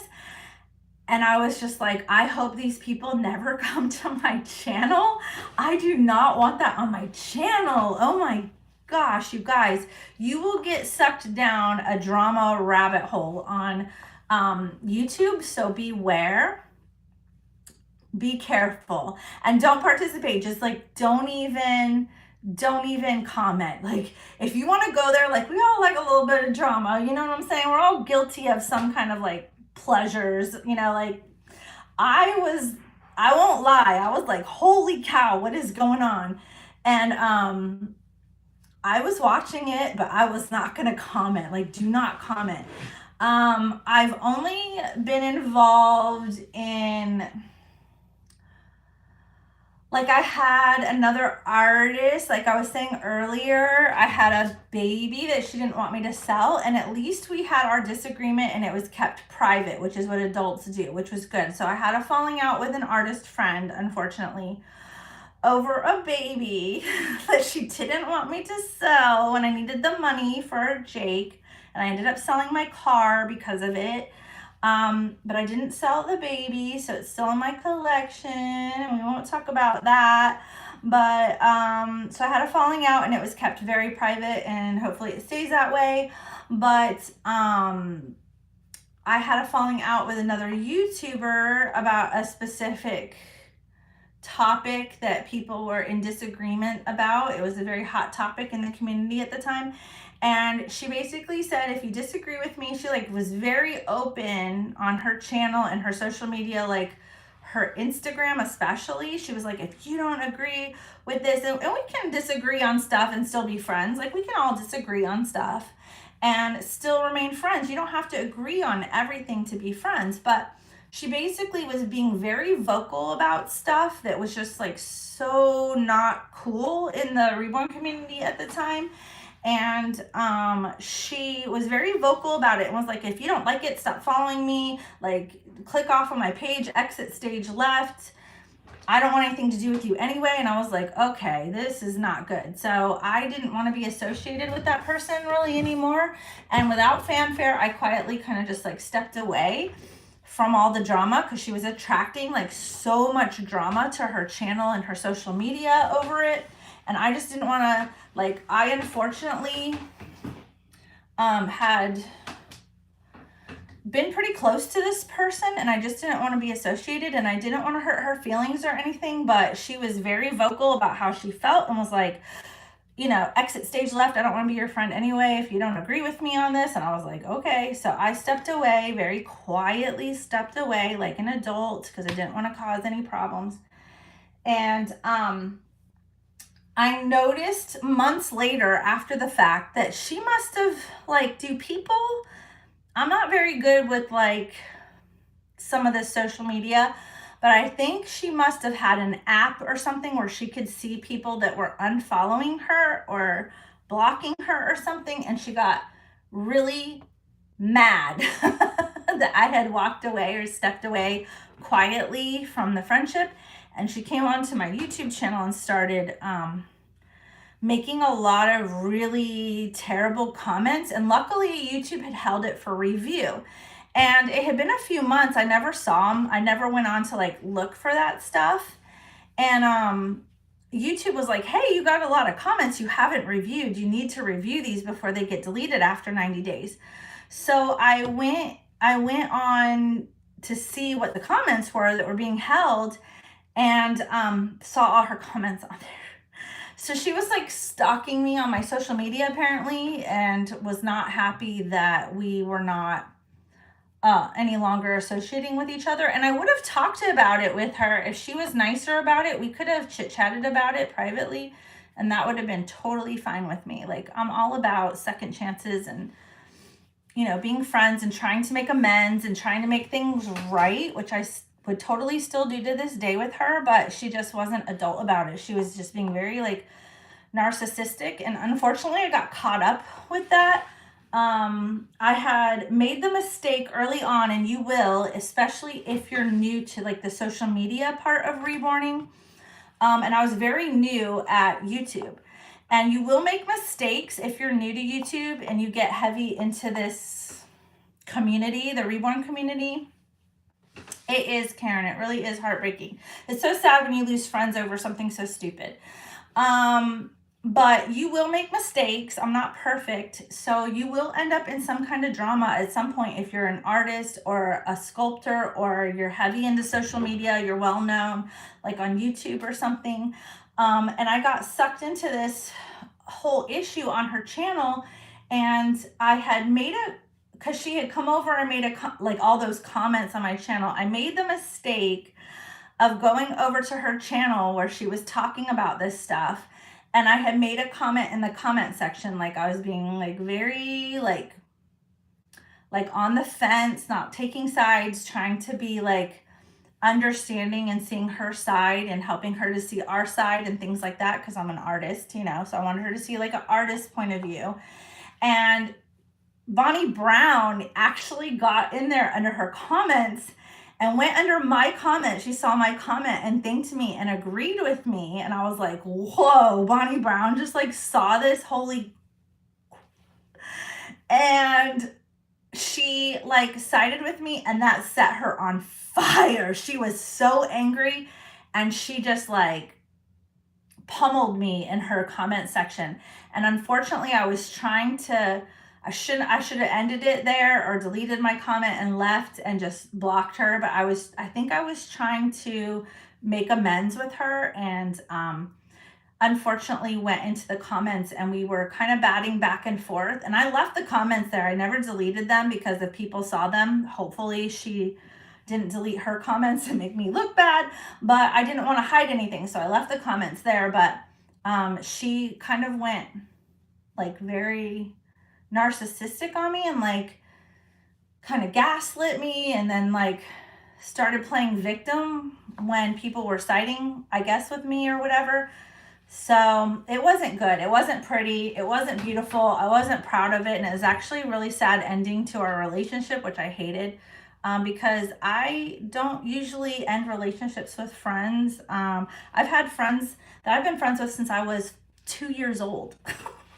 I still talk to friends in California that we knew each other since like preschool. Like I keep my friends very close. So it was really sad to end something over something so stupid. It was so dumb and it was so sad. So after that, it did teach me something about this community, and it taught me about who you really know as your friends, who you think are your friends, and just to be really careful what you say and do, and just don't get involved in the drama and don't participate. If somebody even starts with you, like I learned on my channel just to ignore, block, delete, or put somebody in timeout, like if you have to on your channel, if it's a follower or a hater. But you learn a lot from that. So it was a learning experience, and I'm going to chalk it up to that.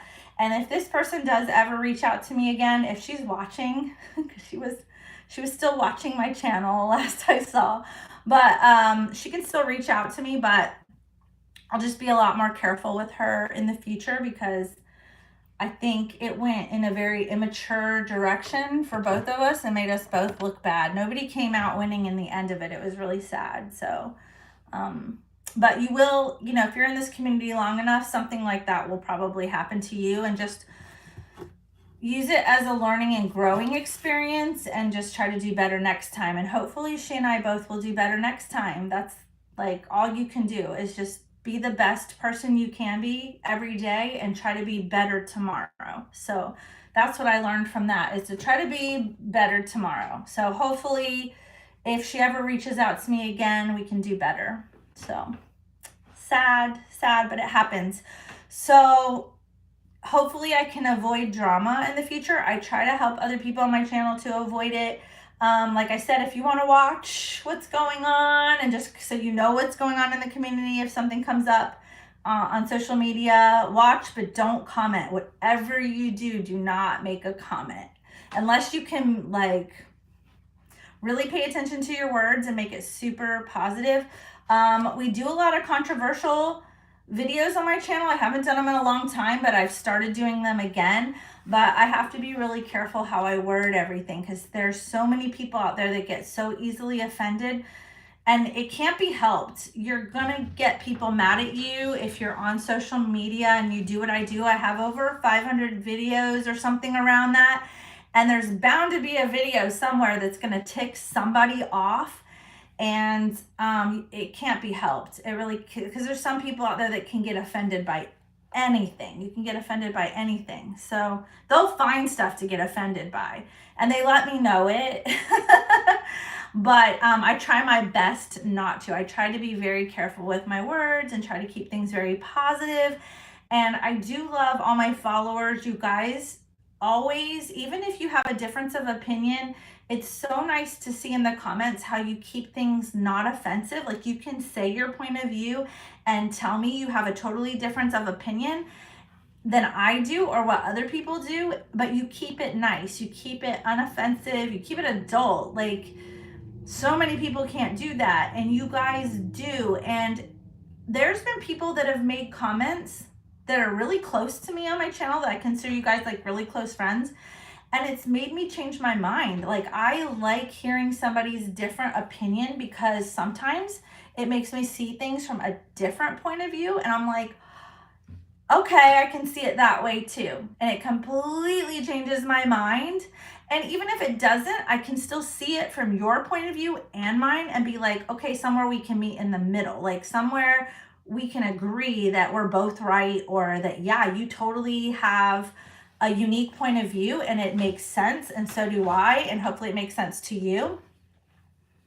But just know on my channel, there are times too when people will write to me and they will ask me why I do or don't do certain things on my channel. And just know that I think things through pretty well nowadays on my channel before I do anything. And if I don't do something or I do something a certain way on my channel, it's usually for a reason. I had somebody write to me the other day and they were like, when you did this video, why didn't you include this in your video? And there was a reason. And they wrote to me and I explained it to them. I had no problems explaining it because it was a really close friend of mine. And I explained it to her and she was like, okay, I totally get it. I understand. I figured there was a reason for it. So there usually is a really good reason why I do or don't do something on my channel or don't say something a certain way on my channel. Exactly, Pamela. You just can't please everyone. I'm not a taco. I can't make everybody happy. I need a t-shirt that's like, I'm not a taco. I can't make everybody happy. That is so true. It's so true. But it gets you into trouble. You get in hot water with some people. It's inevitable when you're, especially on YouTube. Like, you just can't. Yep, please yourself first, Chrissy. I agree. I do what I want on my channel. I don't let anybody direct what I do and don't do. A lot of people start YouTube channels and they fall into that. I saw a really sweet friend who had a YouTube channel and she was like the sweetest person on the planet. She was like an empath. Yes. And she let everybody in the comment section get to her and she was so afraid to talk on her channel because she was so afraid of saying something wrong and like upsetting somebody, even though she was so sweet about it. And she ended up shutting down her channel. Her name was Allie. I don't know if you guys know, like, I'm trying to remember what her channel was. It was a couple of years ago and she was so sweet. And I saw her come back to the YouTube community with her Reborn. She had a huge collection. And she changed her name. And she would just like do videos of like box openings and stuff and turn the comments off. And that's no fun because she doesn't get to know people on her channel. She doesn't get to enjoy talking and interacting like we're doing and doing lives and stuff. It was so sad. I really enjoyed her channel and she was so sweet. So who all loves August? Who has this sculpt? She is actually a bigger baby. She can wear 0 to 3 months and some 3-month size clothes. She's a big girl. I don't know if you can see how chunky she is. She's one of my heaviest babies. And I have her in this really warm outfit. I haven't changed her in so long or loved up on her. I love her hair, but I've noticed that her hair has gotten lighter. Like her hair was a light brown and now it's almost like a dark blonde. She looks blonde, which I still love. She is so sweet. I have a special outfit that I want to change her into. So I've been holding off on changing her, but I need to because I have to start dressing babies in Halloween clothes. So does anybody have the August Awake? I haven't seen that baby reborn. Like I really want to see what August Awake looks like. I need to go on Google Images and see if I can find some. Besides the prototypes, that's another video we need to do. I had Auntie Shirley ask me about prototypes one time. Like, is it worth it to buy a prototype for like $1,000? And I'm going to say no, depending on the prototype artist. It depends. Because this is what I've learned, guys, about prototypes. Just a heads up. So I've seen new artists. There are new artists out there that become friends, good friends with sculpting artists. And because they're friends, a sculpting artist might ask them to do a prototype of one of their new kits. So a prototype is basically before a kit is released. So an artist, say Bonnie Brown, makes Twin A. And say she hasn't released this kit yet. She will send out, let's say, like 5 kits to her reborn artist of her choice. And she will have them paint them and then take photos of them and send them in so that McPherson's and other different doll places like Dolls by Sandy or Irresistibles that sell these kits can use the photos to advertise these dolls to show artists what that kit can look like when it's painted by other artists. But a prototype artist doesn't mean that somebody is good. There are some amazing prototype artists out there that have done prototypes, but it might be too that a sculpting artist asks one of her friends who might be a very new artist to paint one of her sculpts, and then that brand new artist will call themselves a prototype artist, or they will sell the doll, which I think they could probably sell the actual prototype doll that they did for that artist. Like if I did a prototype for Bonnie Brown, God, I wish. I'd be terrified to do that, by the way.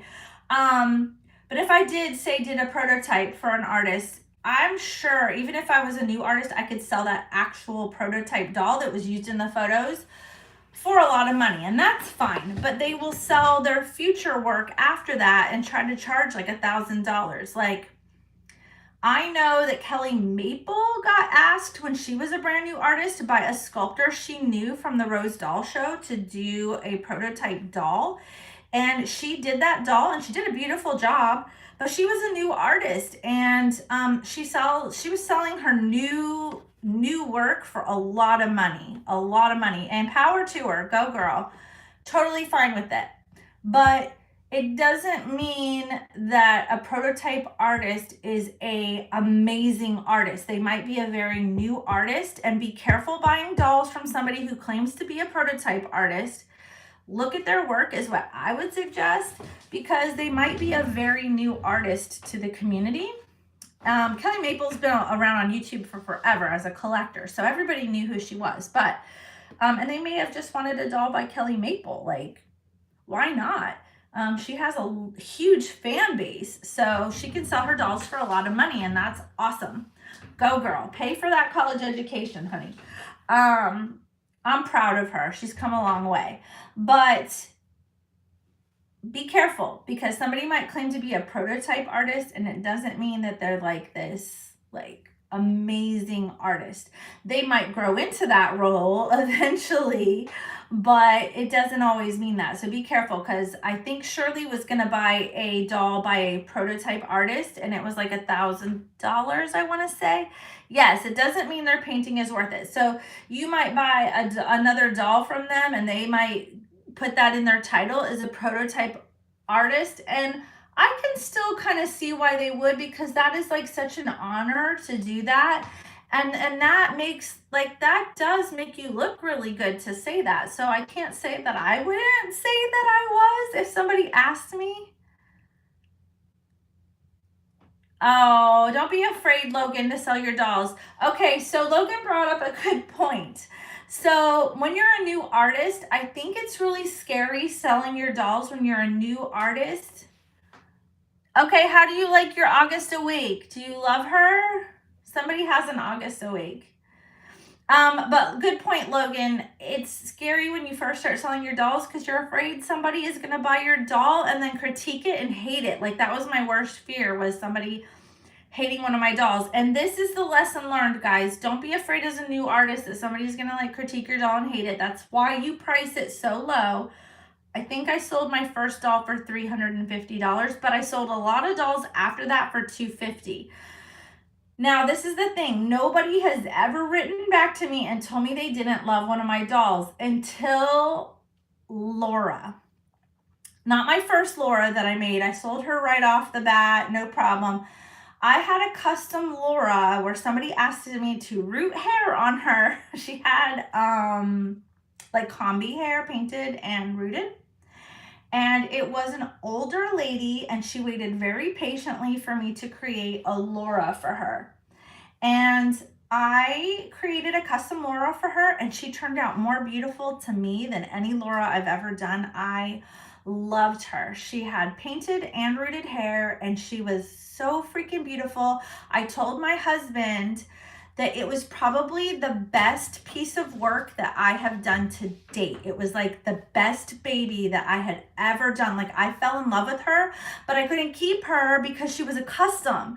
And I was like, I don't want to send her because I love Laura and I want Laura in my collection, but she is probably the best work I've ever done. To me, she had so much detail. She told me I could put as much detail on her.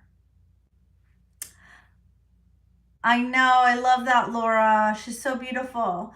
She was my favorite doll that I've ever made. Ever. And the woman got her, and unfortunately, she told me that her grandson hated the doll and said it didn't look realistic. And it was a first time reborn mom. She was like 90 years old, wanted this baby, and her grandson told her that he hated it. It didn't look like a real baby at all. It looked scary. It was ugly. I really think that her grandson made her feel terrible about spending all this money on this doll. He gave her a really hard time about it, and she was crying, and basically like, I never take dolls back, but it was only because I loved that, Laura, that I agreed and said, listen, because she was like, I can't sell her. I don't know how I'm going to get my money back. I don't know anybody. I don't go on Reborn groups. Like, I don't even have a Facebook. And she's like, I just found your YouTube channel and I just really wanted the one that you made before. She told me to make it just like the one before, only with some rooted hair. And I did. And she was like, I can't get rid of this doll and I paid all this money for it. I don't know what to do. And I don't know if I can send her back to you and you can try to sell her. Like, you don't have to refund me my money. That was the agreement, which I was like, okay, I'll never do it again though. So don't ask. It's like all sales are final, but I felt bad that she was like 90 and I know that she couldn't like sell the doll. I knew she wouldn't be able to sell the doll and get her money back, but I knew that I could see this baby again and that maybe I would be in a financial spot where I could keep her. And if I couldn't, I knew I could sell her right away. So I ended up putting Laura up for sale because if y'all remember, I couldn't keep her. I've tried several times to keep a Laura. And I did put her for sale and she sold like that. And then I told the lady she sold in one day. And I did refund the money back. And she said, thank you. I knew you could sell her in like one day, but I checked her over. She was perfect. Her clothes hadn't even been removed. Her blanket hadn't even been fully removed. Like, she looked like she had just come out of the box. And all I asked the lady was, please repack her back the way that she came. I need to keep her safe so that she comes back to me in the way I sent her to you. And she did. She did a marvelous job. She put all kinds of packing paper in there, all kinds of bubble wrap. She did a really fabulous job sending her back to me. And she thanked me, but it was just one of those things. And I only took the doll back because I knew that at the time Laura was new and she was highly sought after and she was my most beautiful piece of work I'd ever made. I was so in love with her. And Logan, my most precious work, the doll that I loved the most, that I thought I did the most beautiful work on ever, was the one doll that somebody said awful things about and picked apart. Like, picked it apart. She was not nice at first. I wanted to just delete her, but I knew she would probably file with PayPal or whatever. And she had used a very high profile credit card company. So I knew that PayPal probably would not fight that battle with that company and she could end up keeping the doll and getting her money back. So I said, just let's come to an agreement. Go ahead and pack her up nicely, send her back to me. And she did. She did a beautiful job. And I said, I will not refund you your money until I see the doll and make sure she's perfect. And I will sell her. I will list her for sale. And once she sells, I will refund you your money. So that was the agreement. And we were able to come to that agreement. It was totally fine. I didn't get to keep her. And I did end up making another Laura that sold. And that mom came into like a financial situation. And I saw that baby on reborns.com. And she was not selling that baby for very much. She's only selling that Laura for like $550. And I snatched her up. And I was going to keep her, but then I saw freaking Quinlan and was like, oh my gosh, Quinlan came out. Bye, Steph. Good night. Thanks for joining us. Yeah, I saw Quinlan and I was like, I might want Quinlan. So I did end up selling that Laura too. Good night, Chrissy. All right, guys. So who wants to stay on? Who wants to keep going? I can stay on for a little bit. Yay, Chrissy made it. Hi, Chrissy Rose. How are you? Yay, we're wrapping it up soon. So who wants to still stay on? If you guys want me to stay on, I can stay on for like a half hour more. And then we'll wrap it up.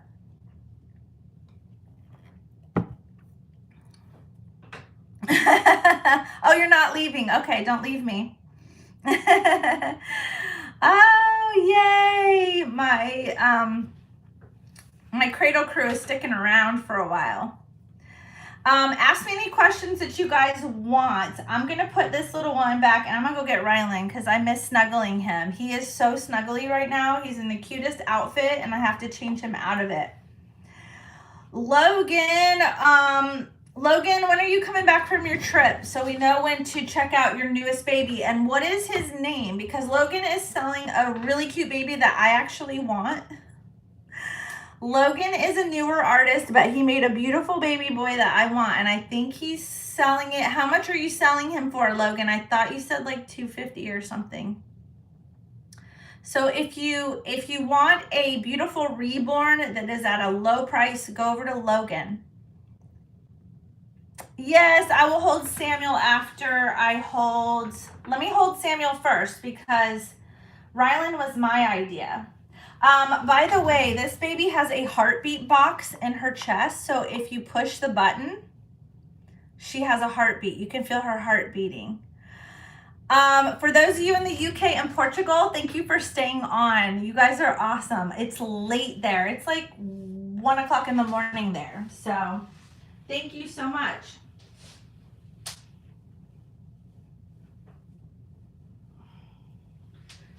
So baby Samuel, come here, Bubby. Samuel is kind of like buckled into his seat, so I got to get him unbuckled. Oh, okay. So this is baby Samuel. You guys, check out this outfit on baby Samuel. I found this at Walmart. This is why it's okay to shop at Walmart, you guys. I have diapers that match this. To those of you that are signing onto my kitstokradlesnursery.com website, thank you for subscribing to my website. I keep getting messages on here that you all are going over there. I only have one baby, and that's baby Michelle that is posted over there. But on Monday, I will have Quinlan and Pascal. They're like brand new sculpts that just came out, and they were just born in my nursery last night. 24 hours old. Where do I shop for silicone diapers? Okay, so normally Honest diapers and Hello Bello are my favorite diapers because they have cute prints like this. I have diapers that have this print on it. They're so cute. But those are natural diapers and they're kind of rough a little bit. If you noticed on the outside, they're like a little bit rougher. So my favorite diapers to put on my silicones is either cloth diapers, but they're kind of bulky. So the cloth diapers, unless I'm just putting them in like a little t-shirt and some booties or something cute and showing off the cloth diaper, I usually won't use them. But I love Huggies. If you get the Huggies Snugglers, they have like a newborn size that has a cutout in the belly button, so you can see their little belly button. It's so cute and they're so soft. I get those. The breakfast diapers that look like this are from not Hello Bello, Honest. They're from Honest. I got them on honest.com where they sell the baby diapers. Breakfast baby, that's right, so cute. I also have an outfit like this. If you guys don't remember, I put Rylan in an outfit that was 12-month size. He can actually wear, like some brands run really small and some run really big. And there's a brand at Walmart that sells 12-month size clothes that are so cute that if you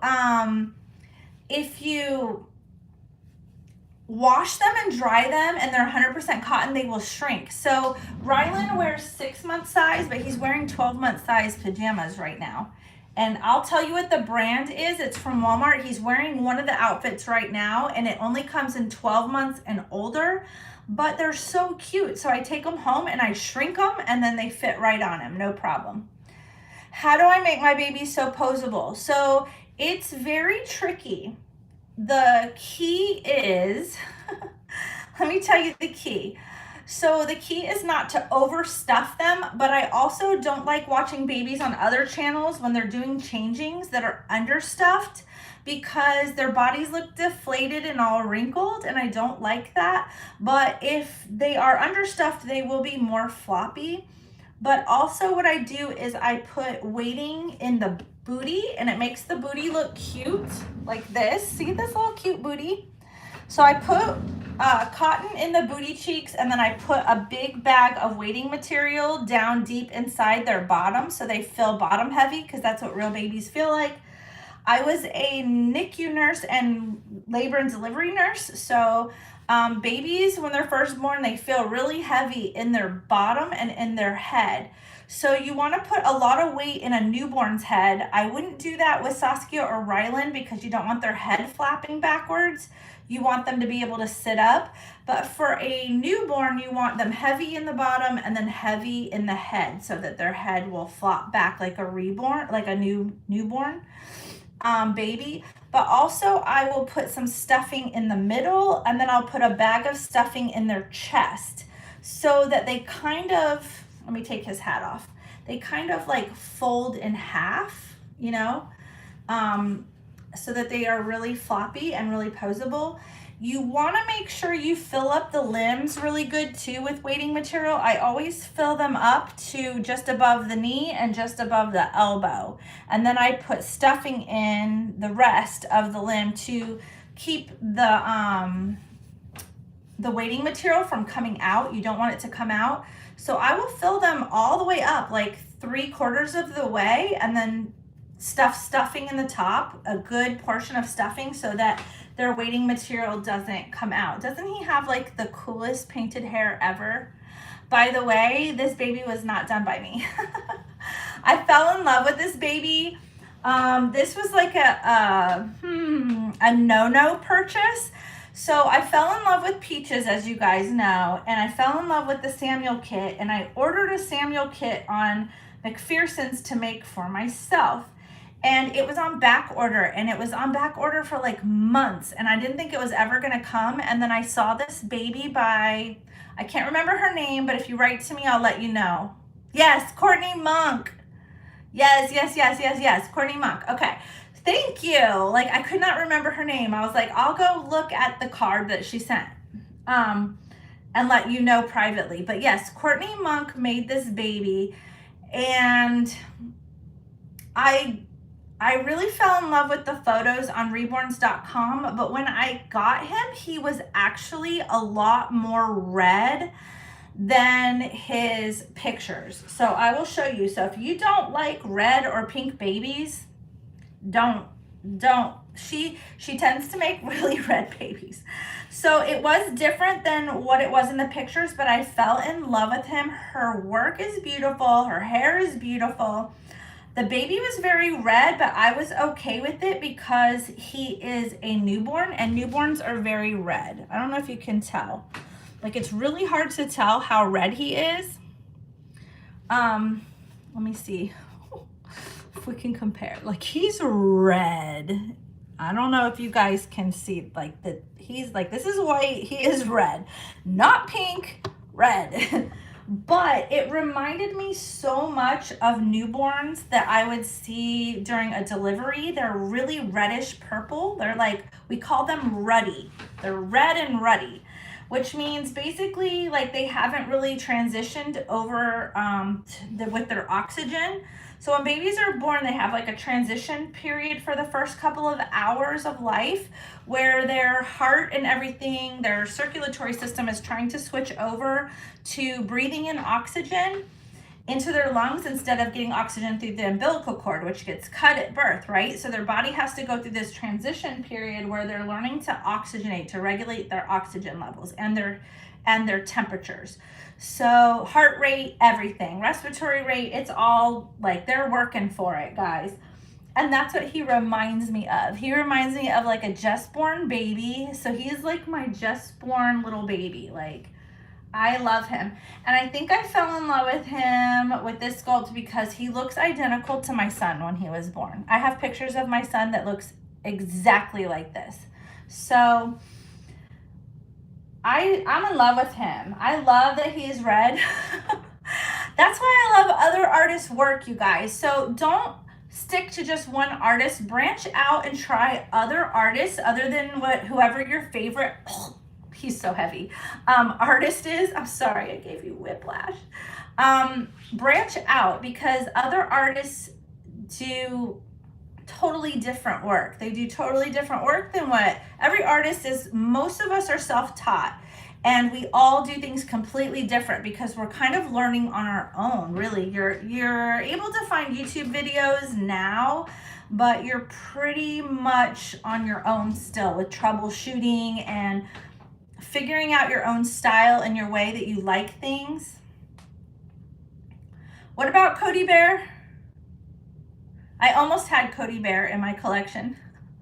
I thought about putting Cody Bear in my collection, but ended up going with Rylan, like Tobia.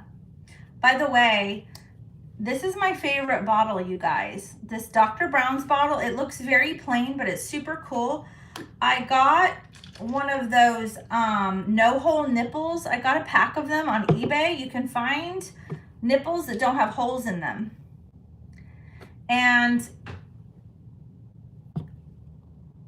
I'm so sorry I didn't see some of your questions. I was too busy talking about this bottle. I missed some of your questions. Ask me again. But I have a no-hole nipple in here, and you can like flip this upside down. I don't know if you can see the bubbles coming up.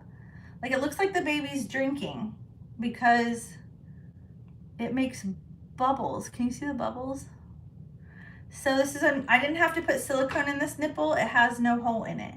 So I absolutely love like doing soft role play on my channel and pretending to feed a baby. Oh, how cute is that? How real does that look? So ask me your questions again. Somebody said something about Cody Bear, and I saw something about, would you ever think about something with your reborns? I missed it. I missed like the last 3 questions.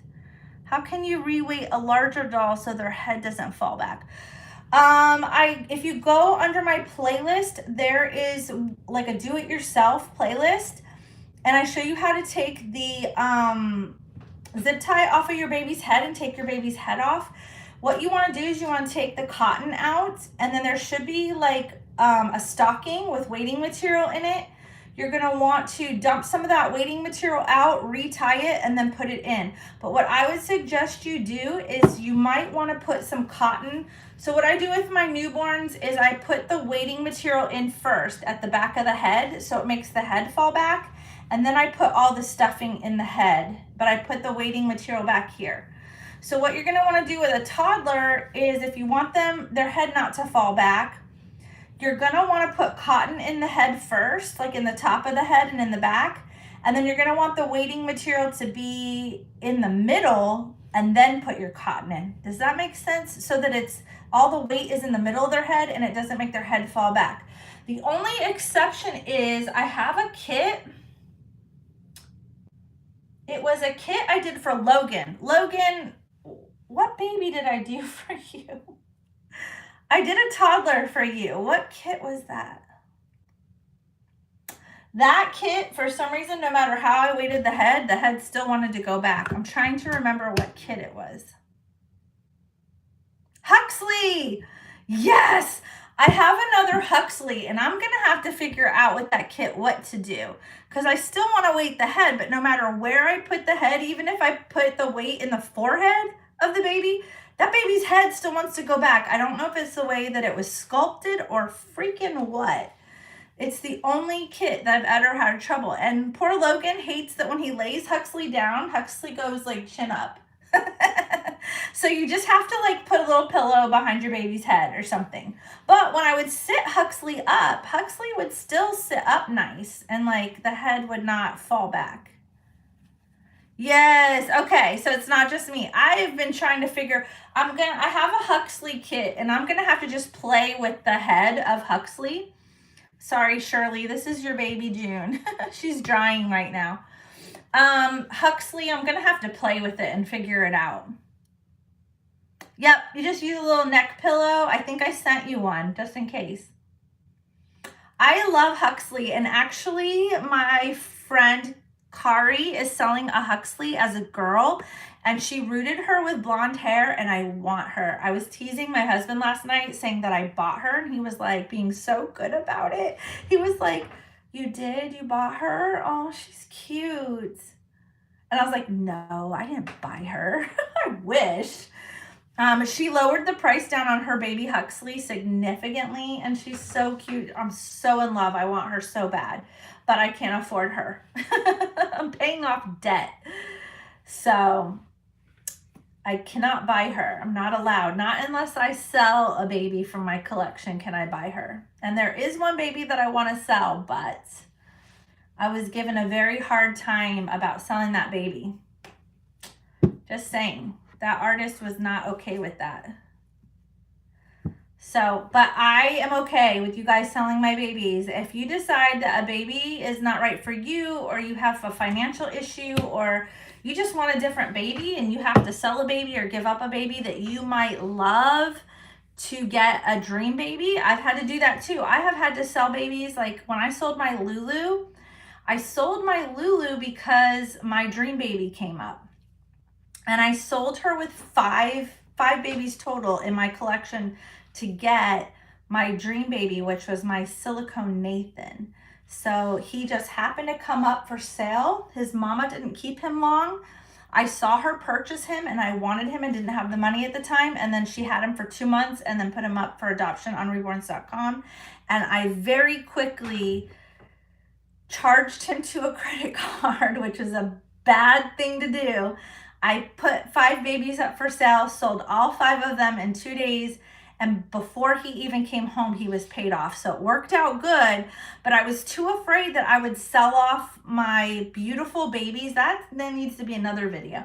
So when you want to bring a dream baby home and you have to give up other babies in your collection to bring that dream baby home, it's very scary if you have to sell your beloved babies first, because you might sell babies that you absolutely adore in your collection first, and then that baby might sell before you can buy it.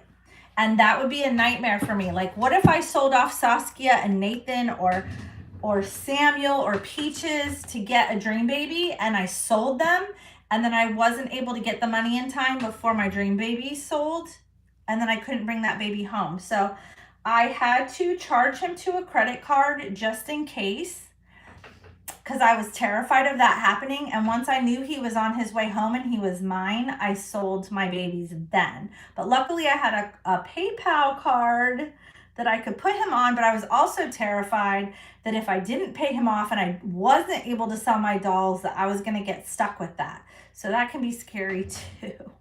So be careful. Be careful selling off dolls to get a dream baby. That can be a nightmare. Has anybody else had to do that? Have you ever done like sold off collections? Oh, the Maisie kit. Yeah, Maisie was adorable. I missed out on that one too. Sometimes I don't pay attention to all the new sculpts coming out because it's overwhelming, and then I'll find one that I love and then it's gone. Would you ever consider owning or reborning a large child or toddler kit? So I think for me, I've seen a lot of really cute large child kits that are adorable. Absolutely incredible ones. Actually, they're really beautiful. But I've always been into little babies. Like, I love babies. So for my collection, I could go probably up to about 12 months, but nothing bigger than that. I think Cody Bear was probably the biggest baby that I've ever made, and I think he's probably as big as I could go. Like, Cody Bear was huge.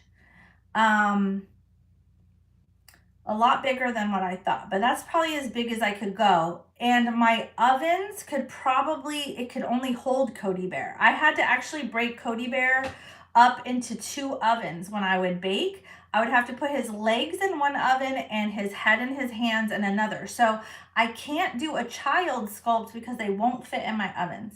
I can't do anything bigger than Cody Bear, probably like 23 or 24 inches, something like that. I might be able to fit 25. I'll have to see how big is Cody Bear? Do you guys remember how big Cody Bear is? I thought he was like 24 inches. Does anybody know? Shirley, Aunt Shirley, if you're still here, how big is your Cody Bear? Oh, your Levi's gonna be there in November? Oh, yeah. Yeah, I can't do bigger babies, but my husband and my son still live here. They're still living here. Of course, my husband's still living here. I'm surprised I haven't run for the hills thinking I'm crazy. 25 inches. Okay, so I could fit a 25 incher in my ovens, but that's max. That's it. That's maxed out. I think my husband and my son would probably be a little more freaked out. I don't know why. Probably because of those Annabelle movies and stuff that we watch scary movies on Halloween night. And yeah, I think that it would probably terrify them if I had little children. I do have also, I think I've probably ruined it for them because I have a really scary doll that I adopted from Home Depot last year. And she has red hair, and my son named her Wendy after the little girl on the Wendy sign. But she's like one of those creepy light up dolls. But I felt so bad for her in Home Depot that I had to adopt her. And she's out on my front porch right now. She's not allowed in the house because everybody's creeped out by her. So I saw another one at Home Depot in my video. Go back and watch my video on Thursday. I went to Home Depot to look for Halloween lights and stuff because we decorated. And there was a blonde one that came out this year that's just like her. And I wanted to adopt her and make them sisters. Is that weird? Halloween's my favorite holiday, and I don't like scary holiday stuff. I usually like happy Halloween stuff. But I don't know. I feel bad because every doll needs a mom, right? Like, I felt so bad for them. They do have a lot of creepy stuff. They really do. Isn't he so cute? I have another Samuel on my table that I'm doing a lot of details on. That mama wanted a lot of details. Okay, so here's why I love Halloween. I grew up really poor, and I didn't have what other kids had. But back in the 80s, we made our Halloween costumes for the most part, and my mom was very crafty, so she always made really cute Halloween costumes for me. And usually I wanted to be like Pippi Longstocking or Raggedy Ann, probably something doll related. And she was really good at coming up for costumes with me and making them for me. And so I loved trick-or-treating. I loved Halloween because I never got candy. I never got sweets. I never got anything unless it was like for birthday or Christmas or something. And so on Halloween, I could go get all the candy I wanted. And we lived like in apartments, complexes and stuff. So I would just go hit all the apartment complexes and like make bank on candy. And I loved Halloween. I got to be like everybody else. Nobody knew who you were, or, you know, everybody loved my costumes anyway. I loved Pippi. Who remembers Pippi? I wanted to be like Strawberry Shortcake. There were all these different like costumes that my mom would make for me that were so cute. She sewed because we were poor, so she would make our clothes. So Holly Hobby, that was another one. Yes. I always wanted to do something like that, you know, like I'd always want to be something like that for Halloween. And my mom sewed because she would like sew our clothes and stuff. So she would make the cutest freaking costumes ever. And we thrifted. So she would find stuff like all the dresses and stuff sometimes at the thrift store. I love Halloween. I love Halloween because I got to be like every other kid on Halloween night. No different. Like I got to run around with the rest of the neighborhood and trick or treat and be like every other kid. I didn't feel left out or different. Like I just got to be like everyone else. Like Halloween was like the best day of the year for me. Christmas is a different story. Christmas, my mom made sure on Christmas that we got the one thing that we asked Santa for. That was what was under the tree. And she made sure she got it. She worked her buns off to make sure that we got that one thing that we had been wanting all year long. She made it happen every year. I don't know how she did it. But in our stockings, did anybody else, like, we didn't get candy in our stockings. My mom, I don't know where this came from, maybe back in her day, but we would always get like a big, huge, like a ginormous, like the biggest orange you ever saw in our stocking. We had huge stockings, and she'd put this huge orange in our stocking. Santa would bring nuts and a big apple. And the only piece of candy we really got was this huge candy cane stick. Did anybody get those big fat candy cane sticks that were like this big, and Santa stuck it down in the stocking? Yes. So my mom made sure that whatever we asked Santa for, it came from Santa. It came. I don't remember ever getting a gift from my mom. She made sure that Santa brought us. Whatever we went to the mall, we would go to the mall and sit on Santa's lap. And whatever we asked him for, she made sure Santa brought it. Like, it came. Thumbelina doll. I'll have to look that up. I remember that. What was your guys' favorite dolls in your childhood? Mine was a Cabbage Patch Kid. I wanted a Cabbage Patch Kid for years, for the longest time. The only other doll I wanted before Cabbage Patch Kids that I asked for, there were two other dolls that I got for Christmas. One year I got a Baby Cries For You doll. You fed it a bottle of water and you pulled the string in the back, and she cried. She cried little tears. She looked happy, but she had little tears that would come out of her tear ducts. How crazy was that? I wish I still had that doll. And then I think her little arms moved too. Chatty Cathy, I forgot about that one. And then there was a doll, I found it on eBay for $100. It was $100, unfortunately, still in the box. My favorite doll ever was this Strawberry Shortcake baby. It was a Strawberry Shortcake doll, but it was her as a little baby. And she had this beautiful red hair and this cute strawberry outfit with a little hat and matching booties. And when you squeezed her stomach, she blew strawberry scented kisses to you. And I had that doll for like 10 years, and it got lost in a move when I was a teenager. We lost a few boxes. Betty Spaghetti. What was Betty Spaghetti? I gotta find that Thumbelina doll. She had the wind up on the back of the doll when you wound her. Oh, she moved up, like she flew through the air, I think I remember that doll.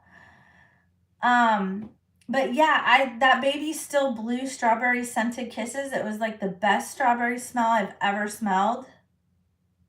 Long spaghetti styled hair and limbs. Okay. I know. Did she have buttons for eyes?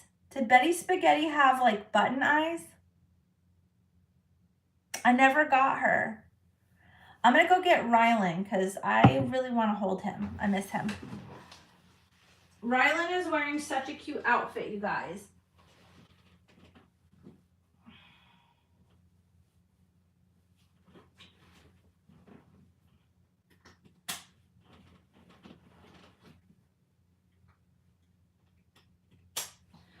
Let me grab this little boy.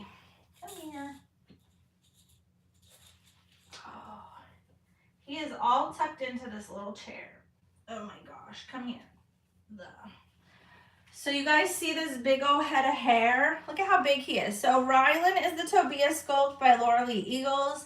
I'm doing a custom of him on my table, just like this one. And he's also gonna have rooted hair. Auntie Kari is gonna get that baby and root his hair just like my little baby, Rylan here. I did his hair this last time where it curled on the end. It's so cute. And I can style his hair a million different ways. He's so adorable. I love this little outfit that he's in, and he has these cute little booties so I can snuggle him. He has this outfit from Walmart. Okay, so this outfit is from a brand that made that little breakfast outfit that I had on him, and also I have one with candy corns And I have another one that has like Snoopy and stuff on it for Halloween. It's by Celebrate Halloween is this one. But I have these in 12 months, and I shrunk them when I got them home, and they fit.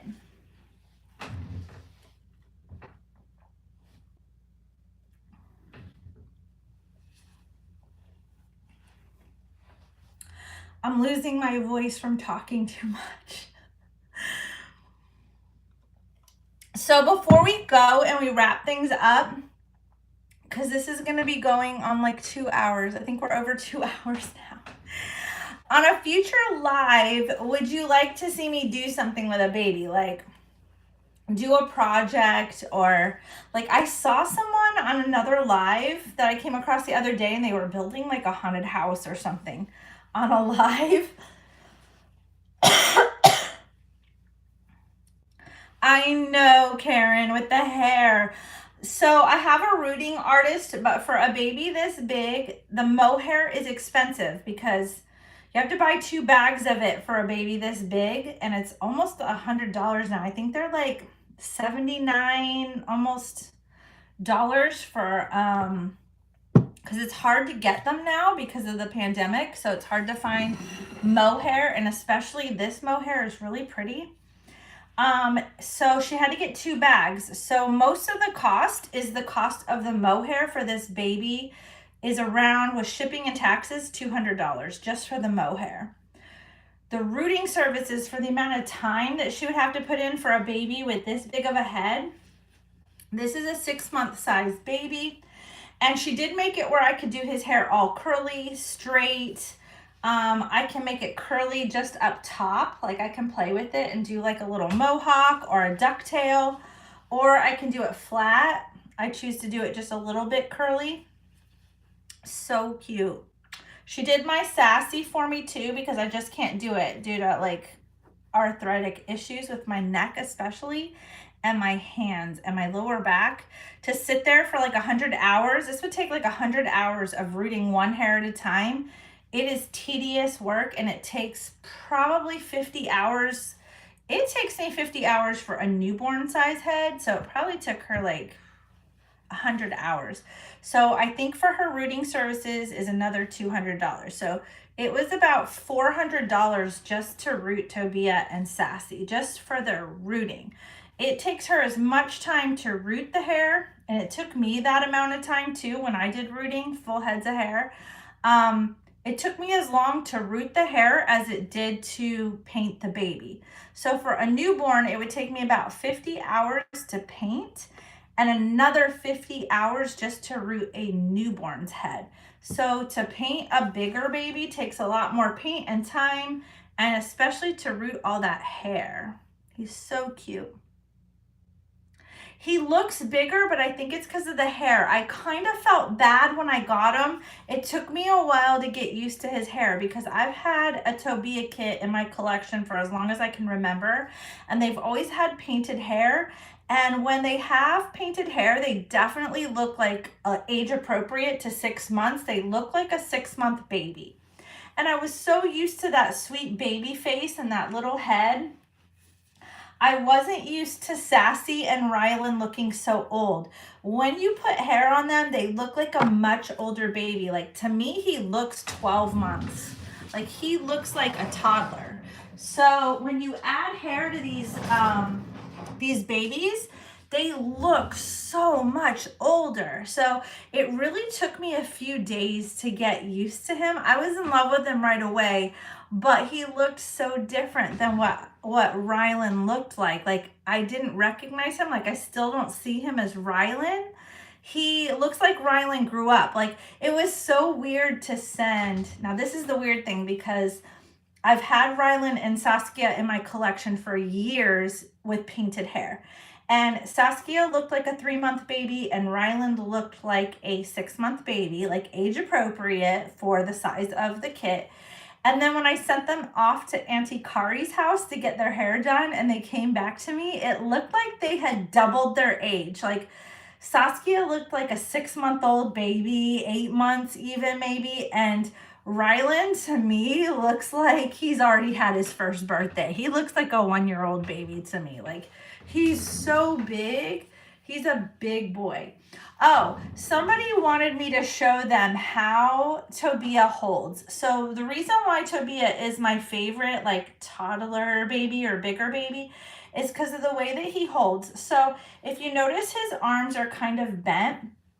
So if you put him on your shoulder, number one, he's one of those kids that automatically, when you put him on your shoulder, the head falls like right on you. But look at this arm. His arm like wraps around you like in a hug. And even if you do it on the other side, if you put him on like this side, his little arm will completely wrap around you. Like if I gotta turn your head, buddy. Like if you put him over here, it's like he's hugging you, you guys. And he does have a cute little bottom too. Not as much junk in the trunk as some of those other babies. That Quinlan baby, she got a booty. That girl's got booty on her. She could shake it. She could twerk that booty. So cute. I just love his little face. And I told her that I was tossed because Saskia has more brown in her hair, but I asked her to add some blonde and some curlier hair. So I sent her some straight hair for him, but she added curly, she matched up some curly to it. So he's super cute. I love that he can hold on to like your fingers, or he can hold on to toys. And I love that his arms are bent so he can hold on to like loveys and stuff. There is first and second editions. I don't know what the difference is. I'm hoping there's no different, but I did have a first edition Tobia originally, and this one is the second edition, and I don't see a difference. Same with Saskia. I had a first edition, and then the one that I have now is a second, and I've done so many Saskias and so many Tobias that I've painted, and I don't see a difference. May Lynn by Janie Dilling. She clicks in the hip. You have a first and second. Do you notice anything between the first and the second edition stuff? Now, I did put a little bit of weight in his head because I prefer it with him. When I was a new artist and I made my very first Tobia, I didn't know, I hadn't quite figured out how to weight the heads. But I kept the weighting the same in his head as my first baby Rylan, because I love how his head just goes right on your shoulder when you hold him. This is my favorite baby to hold. Like, I love him so much. You want to know why? What he reminds me of? So this baby reminds me of my son when he was older, when he was like a year. And I used to, with all of my babies at nighttime before they would go to bed, I would turn down the lights in the nursery and just have like the night lights on. And I would put on music, like lullaby music. And I would hold them and rock them right in front of the crib. And then when they fell asleep, I would put them in the crib. And I did that every single night with my kids until they were old enough to read bedtime stories to. And I have a little willow tree figurine here in the nursery. I've showed you guys. If you go back and you watch my video on my nursery tour, I show you guys this little figurine by Willow Tree. It's made out of wood. And I've had this on my dresser since my kids were little because it reminded me so much of this moment. This moment right here. That's what this is what this reminds me of. Is when I used to rock my babies to sleep before they would go to bed. And I would sit there in the dim light of the nursery with lullaby music, and I would rock them and love on them because it was like so quiet at the end of the day, and you could just enjoy being a mom and like enjoy your babies. And I would play with their hair until they fall asleep. And this is what Saskia and Rylan remind me of when I hold them. She reminds me of my daughter older, and he reminds me of my son. I think that's why I'm so drawn to them. And this figurine reminds me of that moment. It's like a very special moment that I remember every single day of my babies' lives. Every night we would do this routine. After their baths, I would dress them and lotion them up and powder them, and I would feed them, and then we would do this before we would go to bed. So this is what this moment reminds me of. It's so precious. It's my favorite part of being a mom and having babies, was doing that every single night with my babies, just loving on them and enjoying them, and just, you know, because you're not worried about cooking and chores and, you know, all the responsibilities that you have in life. And you can just enjoy being a mom. It's that perfect moment. Like in the middle of the night when your babies would wake up and you would have to feed them, like some moms see that as a chore and they don't want to get up in the middle of the night. But I used to love that the whole house was quiet and I would just get that time with my babies to feed them, because I nursed both of my babies. So I loved that. In the middle of the night, like it was no problem getting woke up in the middle of the night by my babies, because I enjoyed that time alone with them. You're welcome. I know. I'm so glad you love holding her. Almost everyone on here has a baby of mine. I hope you guys enjoy my babies, and I hope you guys, a lot of you have watched me grow from having only a few subscribers on my channel to almost 10,000 subscribers. It's crazy. And you guys have all watched me grow as an artist. Like my artwork has changed so much. I used to not like my artwork at all. I used to pick it apart. And I know that's probably something that Logan does. I noticed that he does that. And I was like, that was me. When I was first learning, I would pick my work apart. And I would never keep my babies. I did not keep any of my first babies because I would pick them apart instead of just enjoying them. And even though I had babies in my collection, art is never perfect.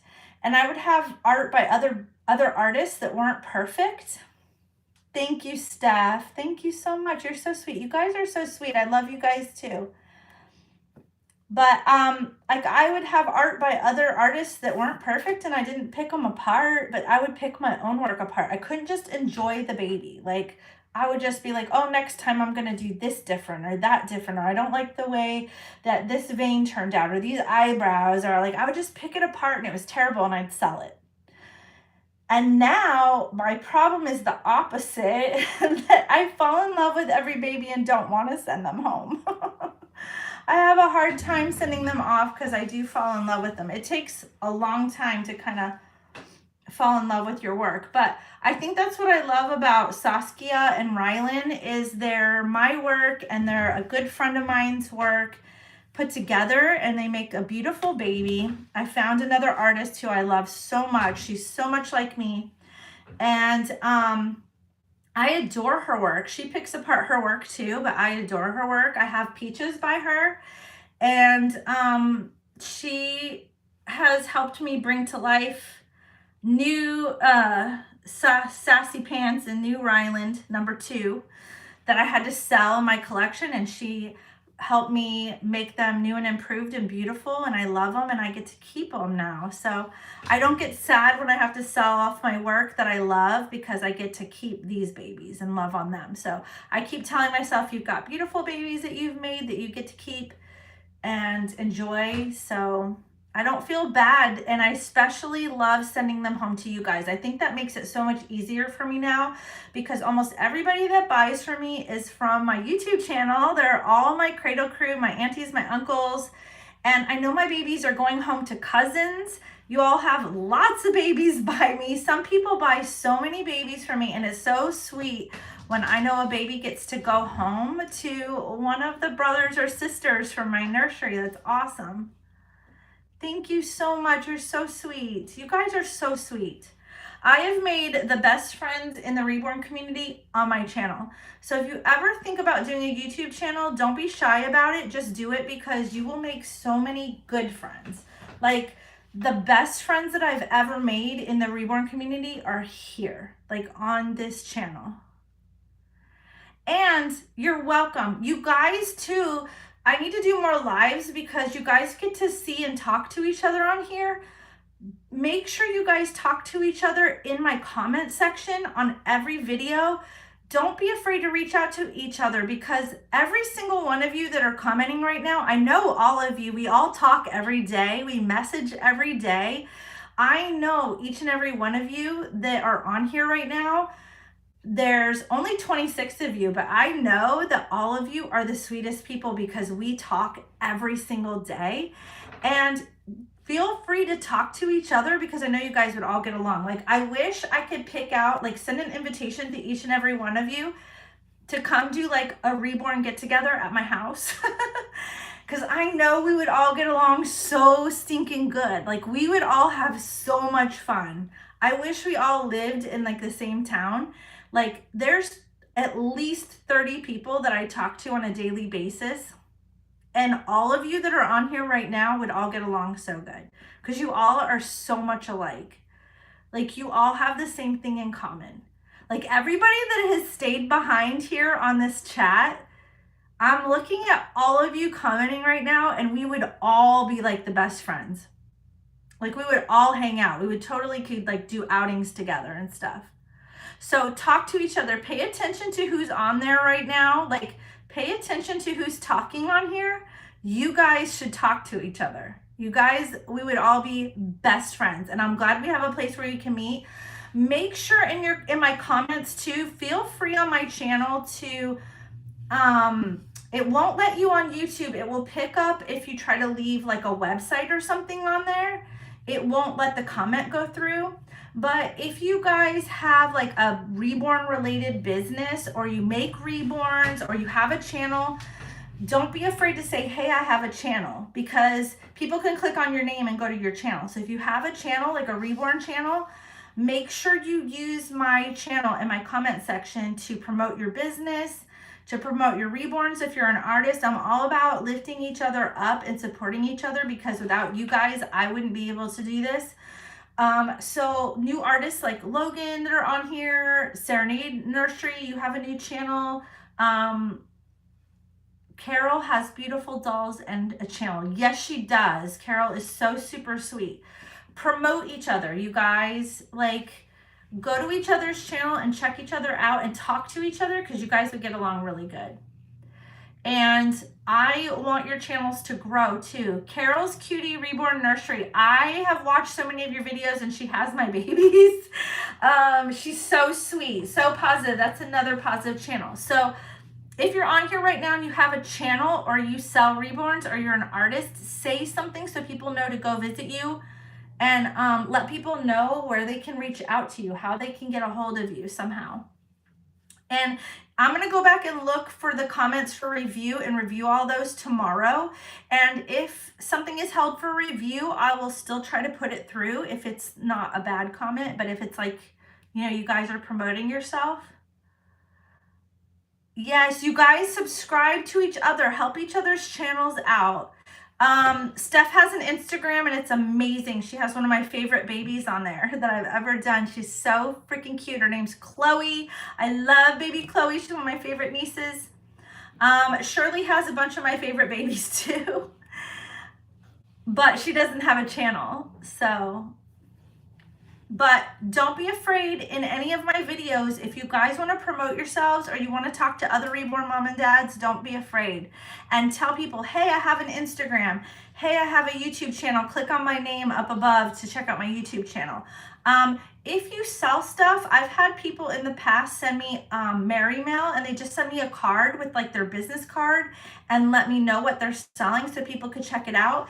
And I've even had people send me samples of some of their cute baby stuff, like pacifiers, bottles, clothes, crocheted items. Oh my gosh, those are huge. If you crochet and you're selling stuff, Steph has made me some beautiful clothes. I have some clothes from Steph. Oh my gosh, Saskia gets so many clothes for you guys.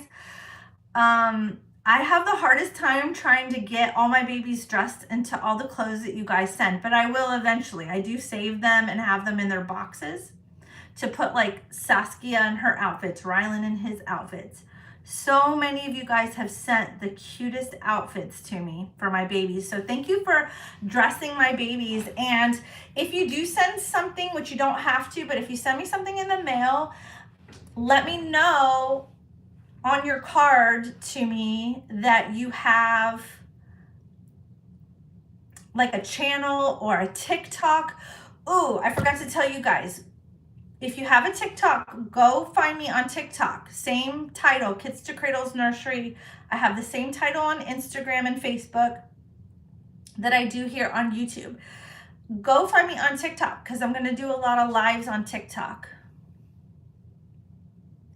So for some reason, I think I'm getting timed out. I think I'm getting timed out on YouTube. Is that possible that you go live for too long and get timed out?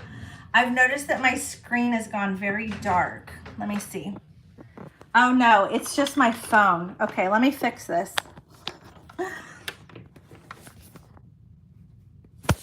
Okay. It's my phone. My phone went dark. Okay, it's because it's in nighttime mode because I'm supposed to be in bed. I have my phone, it goes dark if it gets close to my bedtime to let me like wind down so I can go to sleep. I'm not on some like bright phone. So yeah, trade out, feel free to trade out information, you guys. Talk to each other because every single person that's on here right now is so sweet and you guys would get, oh my gosh, you guys would get along so well. And there's so many people, like we get lonely in this hobby because there's not a lot. Oh my gosh, did you see his head just flop into my neck like that? Oh, I'm getting lovins. Did you guys see that? Oh, he's so cute. I love you too. You're so cute. He just like flopped his head into my neck. He's so sweet.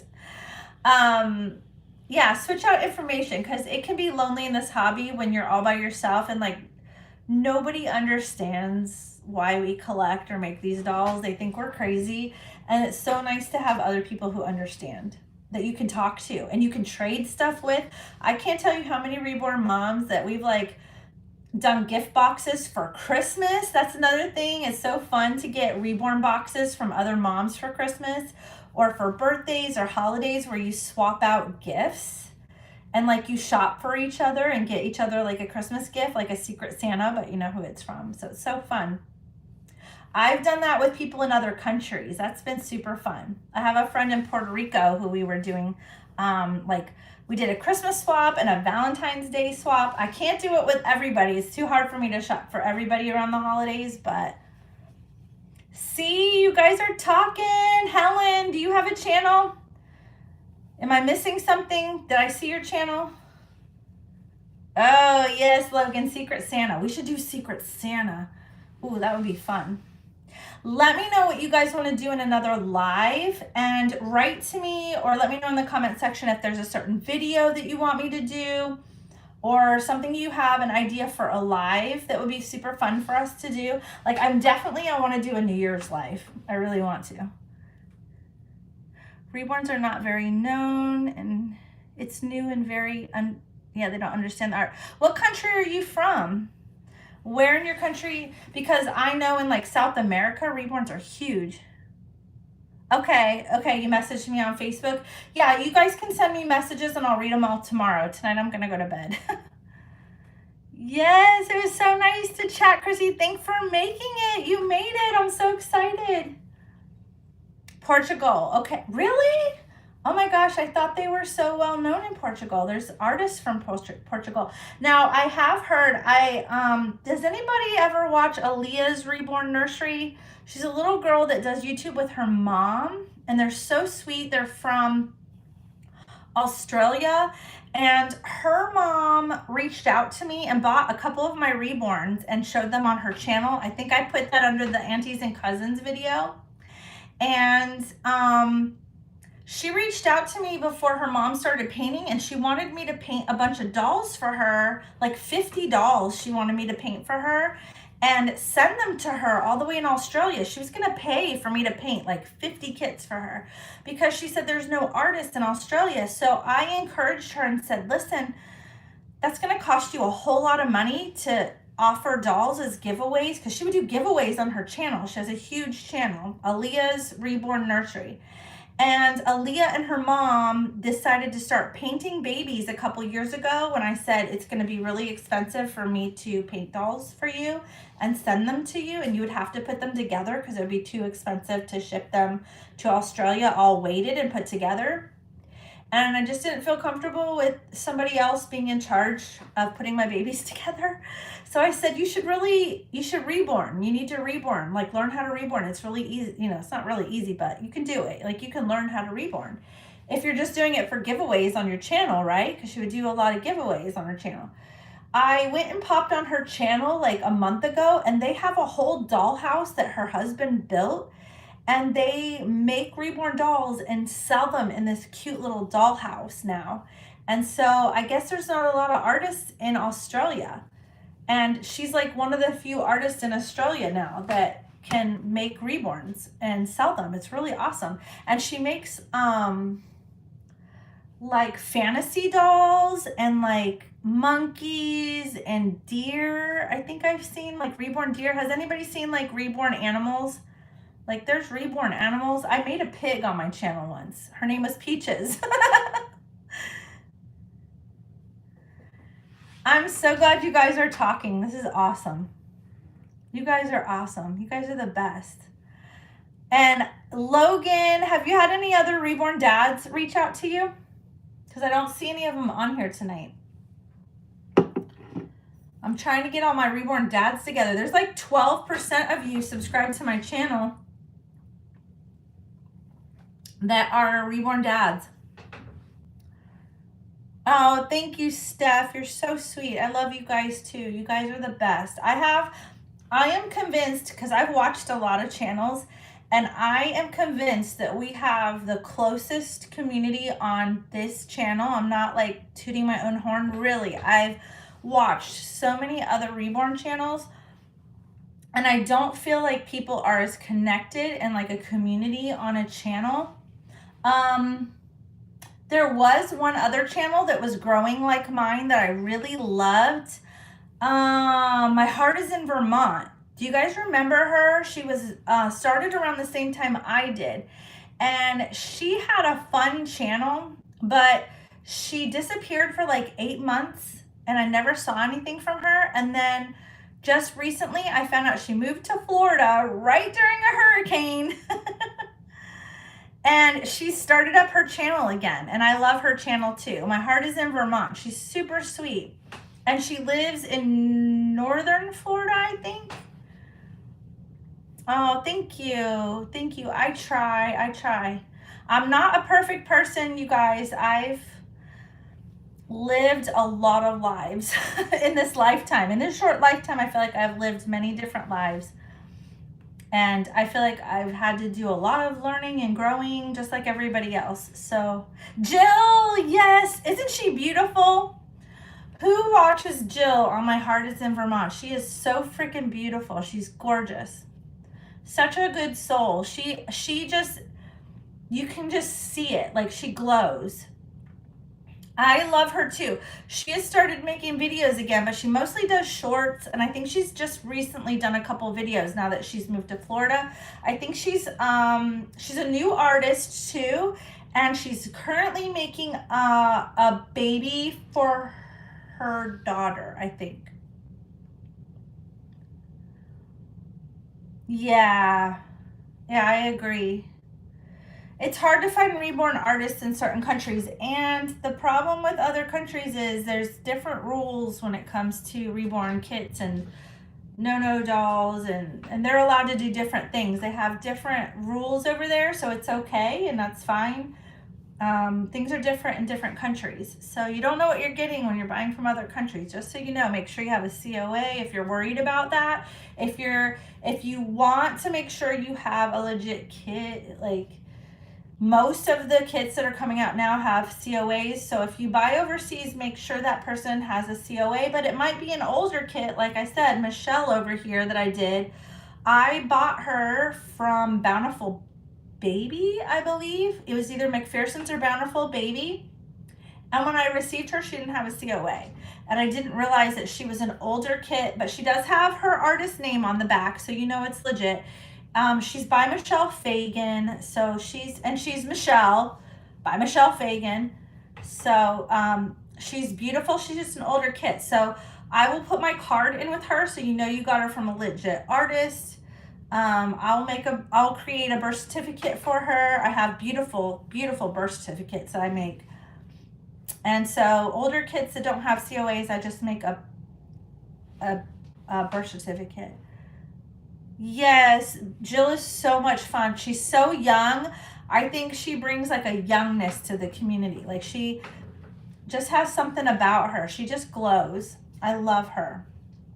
Oh, did you see that? Hi. He's so sweet. This is why I kept his head floppy, because I love how he just like flops into me and gives me lovin's. If a doll can give you love, this is it. And we all have big hearts here. I think doll collectors are the sweetest people to be friends with for the most part, because if you can love an inanimate object, if you can like legit fall in love with something that's made of vinyl, you've got to have a pretty big heart, I think. Like when you can love something that's like made of plastic. This reminds me of the movie Mannequin. Do you guys remember in the 80s? I loved that movie. I loved the movie Mannequin. I think we have the biggest hearts. Like, if we can love a doll, we can love anybody. Like, can you imagine how we all are with our real babies and grandbabies? I'm sure all of us are like amazing people with other people's kids. If you can love animals and kids, like, I think you have a huge heart. I think you would do good with elderly people, sick people. You would do good in the medical field. Like, I think that people who love reborn dolls, like really love them, I think we have a lot of empathy. I think deep down we're really good people.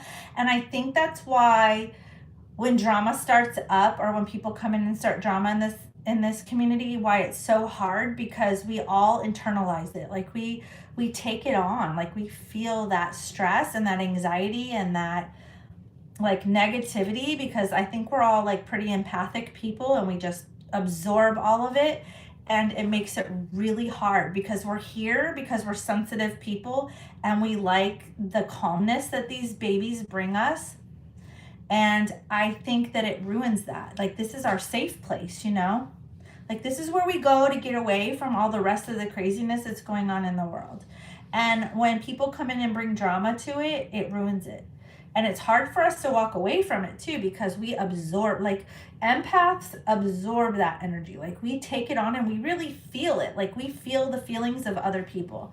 I think that's why we bond so well with babies and animals and older people and disabled people, sick people. Like a lot of us are nurses, teachers, you know, people who work with people with disabilities. We all are those kind of people, and we really feel what other people are feeling. So when we hear certain things, and I hope my channel, even though I address like really hard subjects, I hope to keep it light and comical or happy and positive, even when I want to touch base on hard subjects, because I started this channel teaching people, helping people like maneuver the waves of this community, because it can get crazy.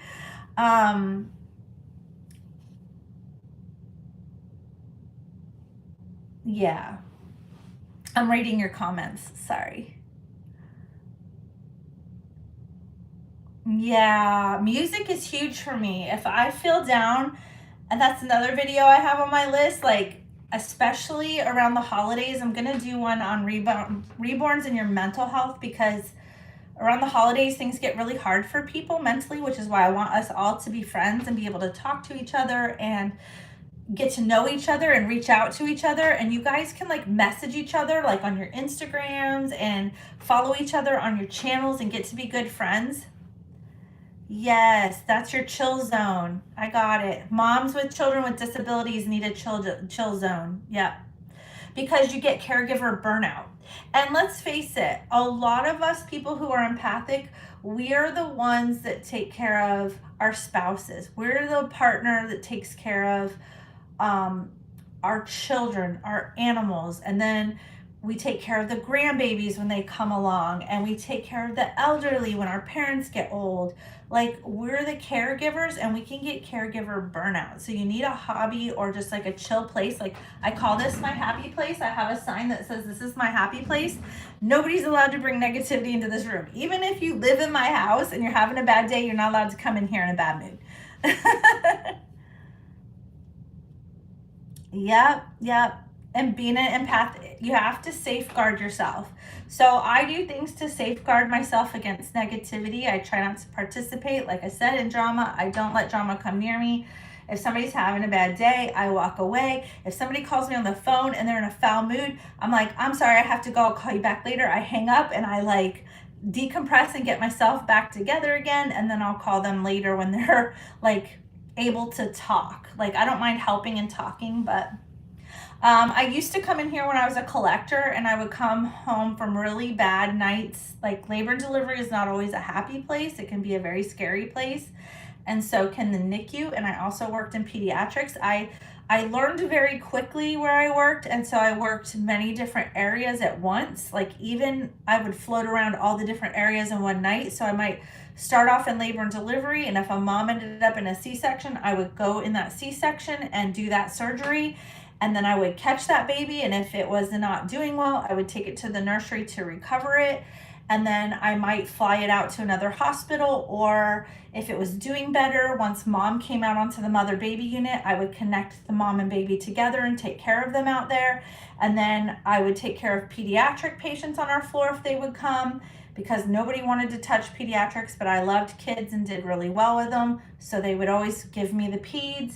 And then our OBGYNs did not trust the med-surg unit at our hospital, and they didn't want their little old ladies that were getting hysterectomies to go upstairs, so they would put them on our unit at the end of the hall. And so I would take care of like the little 90-year-old ladies with the hysterectomies all in one night. Like, I would be going from like NICU, nursery, pediatrics, labor and delivery, mother baby, OR, like all in one night. And so somebody said, you do everything from the womb to the tomb. No negativity in the nursery. That's right. Oh, by the way, Karen, I'm so sorry if I've ever used the term being a Karen, because you are like the sweetest person ever. Right now, I'm calling it being a Brenda, because I have a really mean Brenda on my channel. And there's a couple of people I know named Brenda that have given me a hard time. So now I call them Brendas, but I'm sorry if your name is Brenda. I love you too.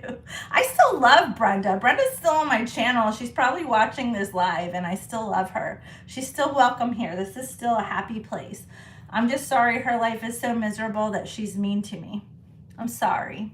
Sorry that your life is so horrible. You want to make other people miserable, but I will still accept you and love you no matter what. But I would come home. Oh dear, that will stick, doing a Brenda. We love you, Brenda. Everybody say hi to my hater, Brenda, and tell her how much you love her, and she's welcome here, and it's safe here, and we all still love her here, and she can still be here because she must have had a rough childhood. That's how I deal with people, guys. If somebody's rude to you or mean to you, or they're just awful and don't like you for no reason at all, you didn't do anything to them, I look at it when I was younger, when I was a kid, I would be like, oh, how awful for that person, that they must have such a rough home life, or their parents must not care about them, that they're not teaching them right, or maybe they just have a rough home life. Like, I would chalk it up to that and just be like, I'm so sorry that your life is so hard that you don't love people enough to treat them right. Like, you just want to make everybody around you miserable. Like, what is wrong inside of you? Like, it's a reflection of them, not you. Just remember that. It has nothing to do with you. If you have a coworker that's being nasty to you, it does not have anything to do with you. That is a reflection on them. That is what's going on inside of them. There's something wrong with them. So Brenda, I feel really bad for her. I did put her on a timeout so she can't comment mean things on my channel to other people. But yes, jealousy can do that too. Jealousy is nasty. I want to see everybody succeed. I want everybody to be happy. I think if you are a happy person inside, you want to lift other people up. You want to see other people happy. You want everybody to be as happy as you are. You wish good things for other people. You don't wish bad things for other people. Even your enemies. I don't have enemies. I just see them as Brendas. I'm sorry. If you're a good Brenda, I'm sorry. I haven't that nice Brenda. But I still love her, and I worry about her, and I worry, like, what is going on in her life that's making her like that? Like, that's so sad for me. So I still love you, Brenda, but you're in time out on my channel. No negativity in the nursery. Oh, Steph, you're so sweet. I love you. We talk all the time. Your Bubba is looking at everyone through the screen. I know, isn't he so sweet?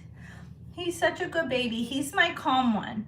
He evens out Sassy's little attitude. She's still, yeah, safe zone, Brenda, kindness and love. We still love you. I still care about you, even if you were mean.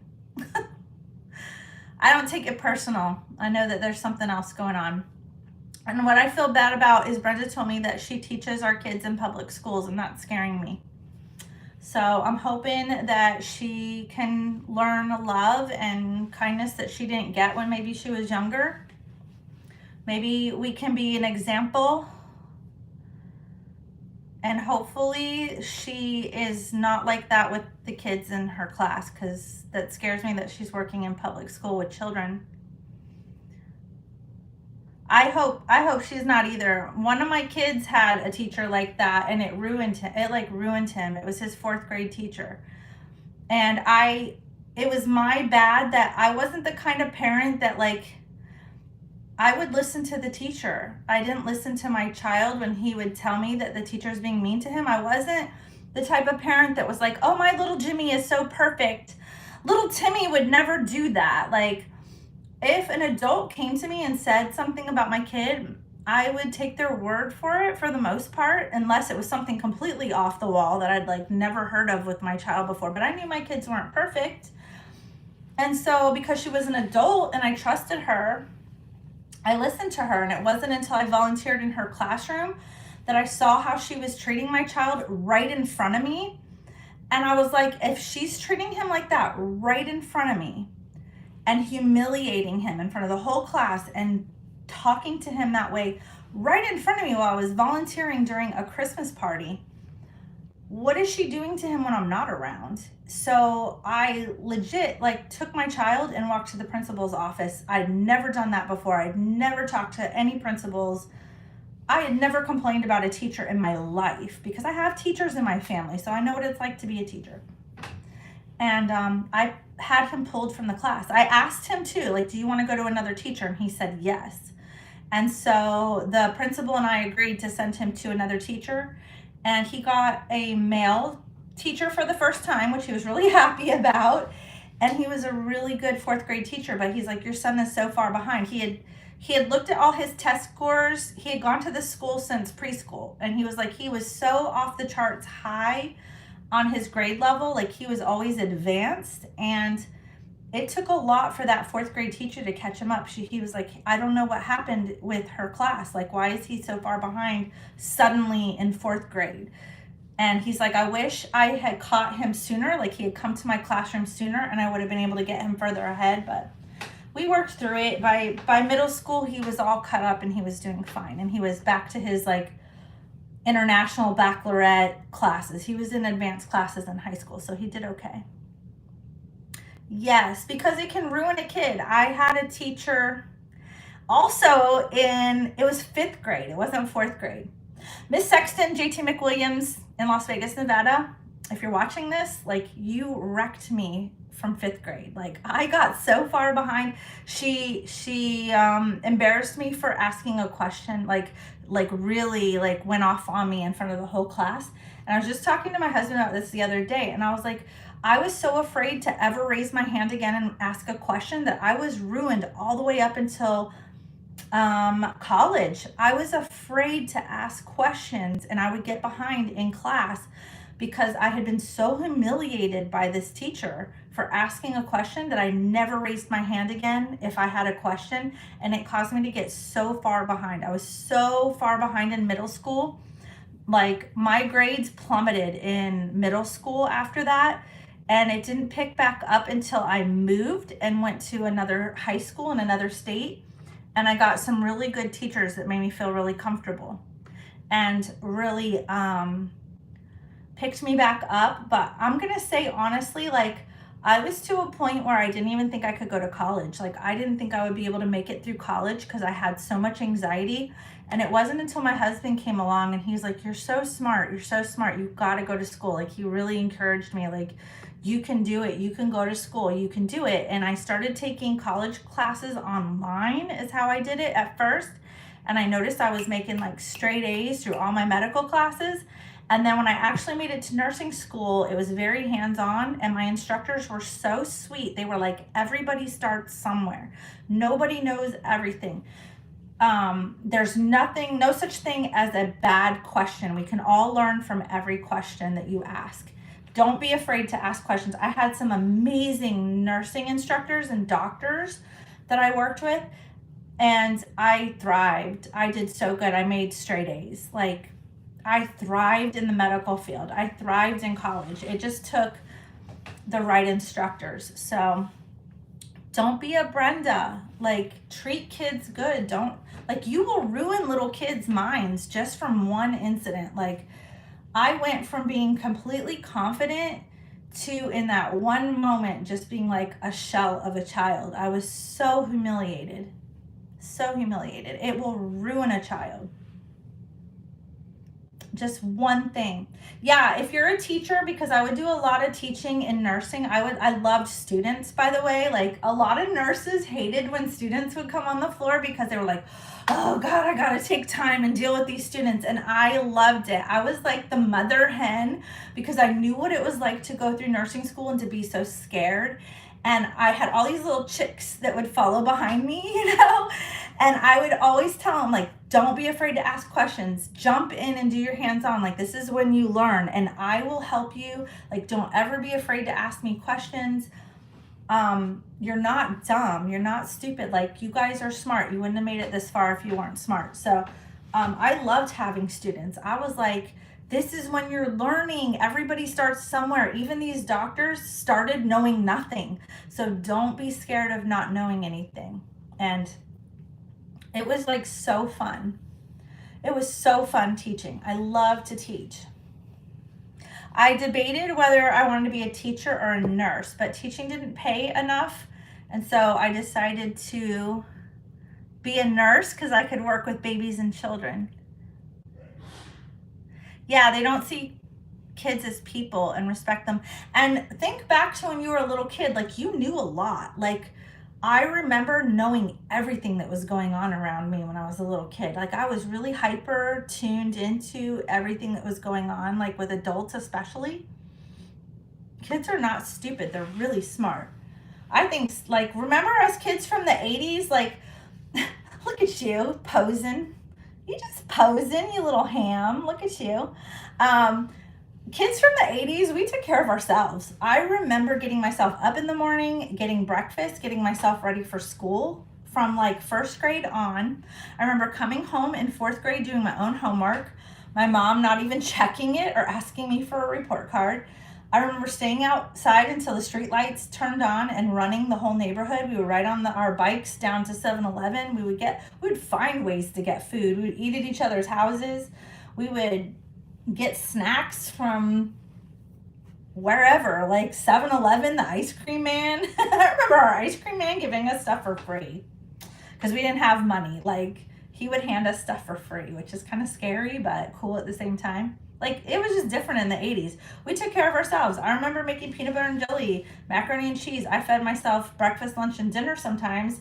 And my mom was a single mom and worked nights from the time I was 10 years old. And I stayed home alone at night from age 10 to adult. I took care of myself. I did my own homework. I put myself to bed. I got myself up in the morning. I set alarms. I got myself to school on time. I wasn't late ever. I'm surprised.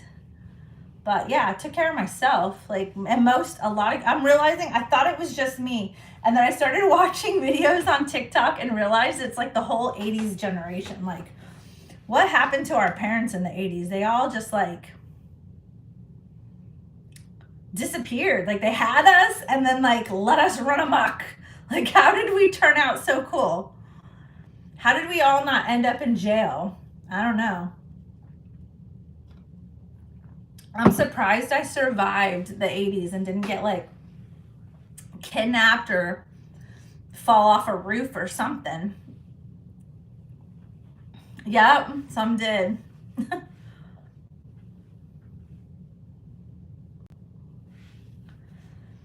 I think I remember a lot of kids in high school. I could see them and be like, you're going to be in jail before you graduate. And they did. Same in the 70s. Yep. I think so too, because I was born in, should I say when I was born? I was actually born in the 70s. So yeah, I think so. Because my sister was 10 years older than me, and it was the same with her too. She remembers she and my cousins just running wild. And she was like the oldest out of all of us. So my sister had like the good head on her shoulders and would like watch over all of us. But she said my cousins were absolutely wild. Like they got into all kinds of trouble, those three girls. And I was the baby of the family, so I just got left out. That's why I became so good at making friends, because I had an older sister and three older female cousins who would just not want anything to do with me because I was the baby in the family. So I had to go outside and make my own friends. But born in 73, pushing 50. I know, it's so scary. I don't feel like we're as old as we are. Yep, you didn't come home till the streetlights came on. I can't believe it. Does anybody else feel like they're in their 20s? I still feel like I'm like, I'm going to say I feel like I'm in my 30s. I really do, because I feel like I don't look like I'm in my 20s, and I have a better head on my shoulders than when I was in my 20s. So I'm going to say I feel like I'm 35. What age do you feel? It's so scary. Like, some of us are becoming grandparents. 24 and you feel 15. Yeah, that's about right. I think I felt like an adult by 25 because I was already married with kids, but I started young, so 56. You're 56 on the 22nd? Okay, I can see why you have grandbabies now. Congratulations. I'm not ready for grandbabies yet. My youngest is 20 and he definitely wants kids. My daughter doesn't. And I told him to wait till he's 30. Oh, I'm sorry. You had a bad accident. That's hard. Lifelong issues, forever and ever. It does make you feel a lot older. You were a grandma at 39. You were so young. Oh, you were just a baby. Oh, the back problems are the worst. You don't realize how much you use your back and your neck until you have an injury. It's terrible. This live is going to be so long for those people who are coming back to watch it. So if you've made it this far, congratulations. 28 and you're already having back problems. You feel like you're 80. I'm so sorry. I'm so sorry. That'll do it. Well, guys, I think I'm going to end this live. You guys have all hung in there so long. You guys are amazing. This has been like my first live where it lasted like 3 hours. But I'm going to go ahead and shut it down. I love you guys. Grandma at 35, you aren't a grandma. You are old enough to be a mom. Oh, guys.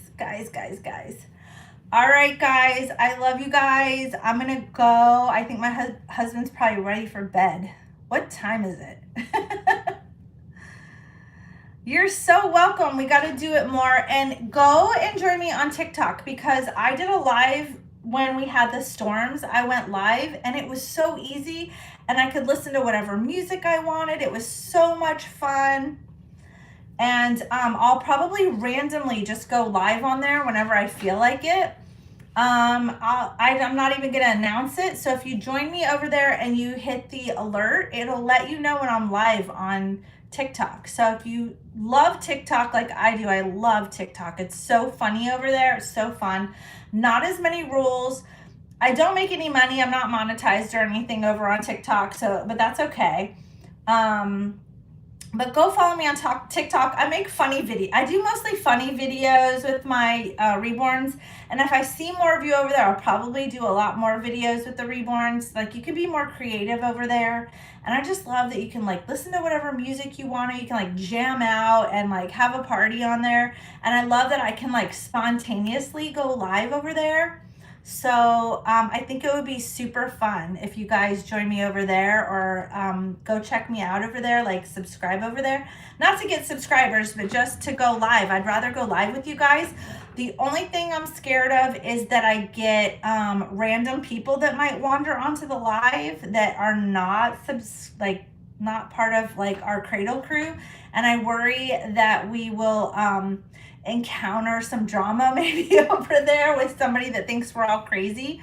So that's the only thing I worry about with TikTok. So we'll see how it goes, but we will definitely do some more lives with me and the babies. Write to me, guys, and let me know future live videos, what you want to see, and we'll do some more lives because we're almost to 10K, and that was like my big goal. We'll do the giveaway, and then I will definitely be going and doing some more lives after this. So can I be a Cradle crew without a Cradle baby? Yes, you do not have to be, you don't have to own one of my babies that I've made to be part of the Cradle crew. Anybody that's subscribed to my channel, if you subscribe to my channel, you're part of the Cradle crew. And that's why I want to get to 10K so we can do a giveaway. It's for my subscribers only, because people that are like subscribed to me, I know you guys are like super loyal, so I want to do a giveaway. And then eventually we're going to have to do a baby that I've made. We're going to have to do a giveaway for a baby that I made. But that's for the, maybe we'll do like a 15K giveaway or something. So that's a goal. It's a goal to have, but I can't wait to get to 10. It's amazing that I've gotten to 9. So thank you guys. Thank you guys for giving me 9K subscribers. I love all of you guys. I love my crew. It was super fun. Thanks for listening to me like jabber all night long. You guys are so sweet and so loving. I love you guys. You guys are like bestest. Oh, there we go. Hey, I'm back. People are messaging me, so it's interrupting my live on my phone. I don't know how to turn that off, but good night. I love you guys. Thank you all for coming and like talking and getting to know each other. You guys talk to each other, make friends, make other Reborn mom and dad friends. I love you guys. I'll see you on the next live, guys. We'll do it again much sooner. So I'd love to do it for the holidays and stuff. And like I said, if you have ideas for lives, you want me to do changings with babies or art project or any idea you can come up with for live, because really I don't know what else to do except like chit chat with you guys. So super fun though. I love getting to know you guys, and bye guys. I love you. I'll see you guys on the next video. Thank you for supporting me. I love you all so, so much. Write to me, message to me. I love you guys. I'll read your messages tomorrow. So thanks for sticking around this long, if you stuck around this long. And thank you for all of you guys around the world who have subscribed to my channel, who follow me and support me. And if you missed this live, thank you for sticking around this long and just being a part of the crew. I love you guys. Good night. Thank you for joining. Bye, Steph. Bye, Logan. Bye, everyone. Big hugs. Oh, from Portugal. I love you, Anna. Thank you. Thank you, Christy Rose. Thank you so much for coming. I know you were late, but you still came. Thanks, guys. Bye. See you later.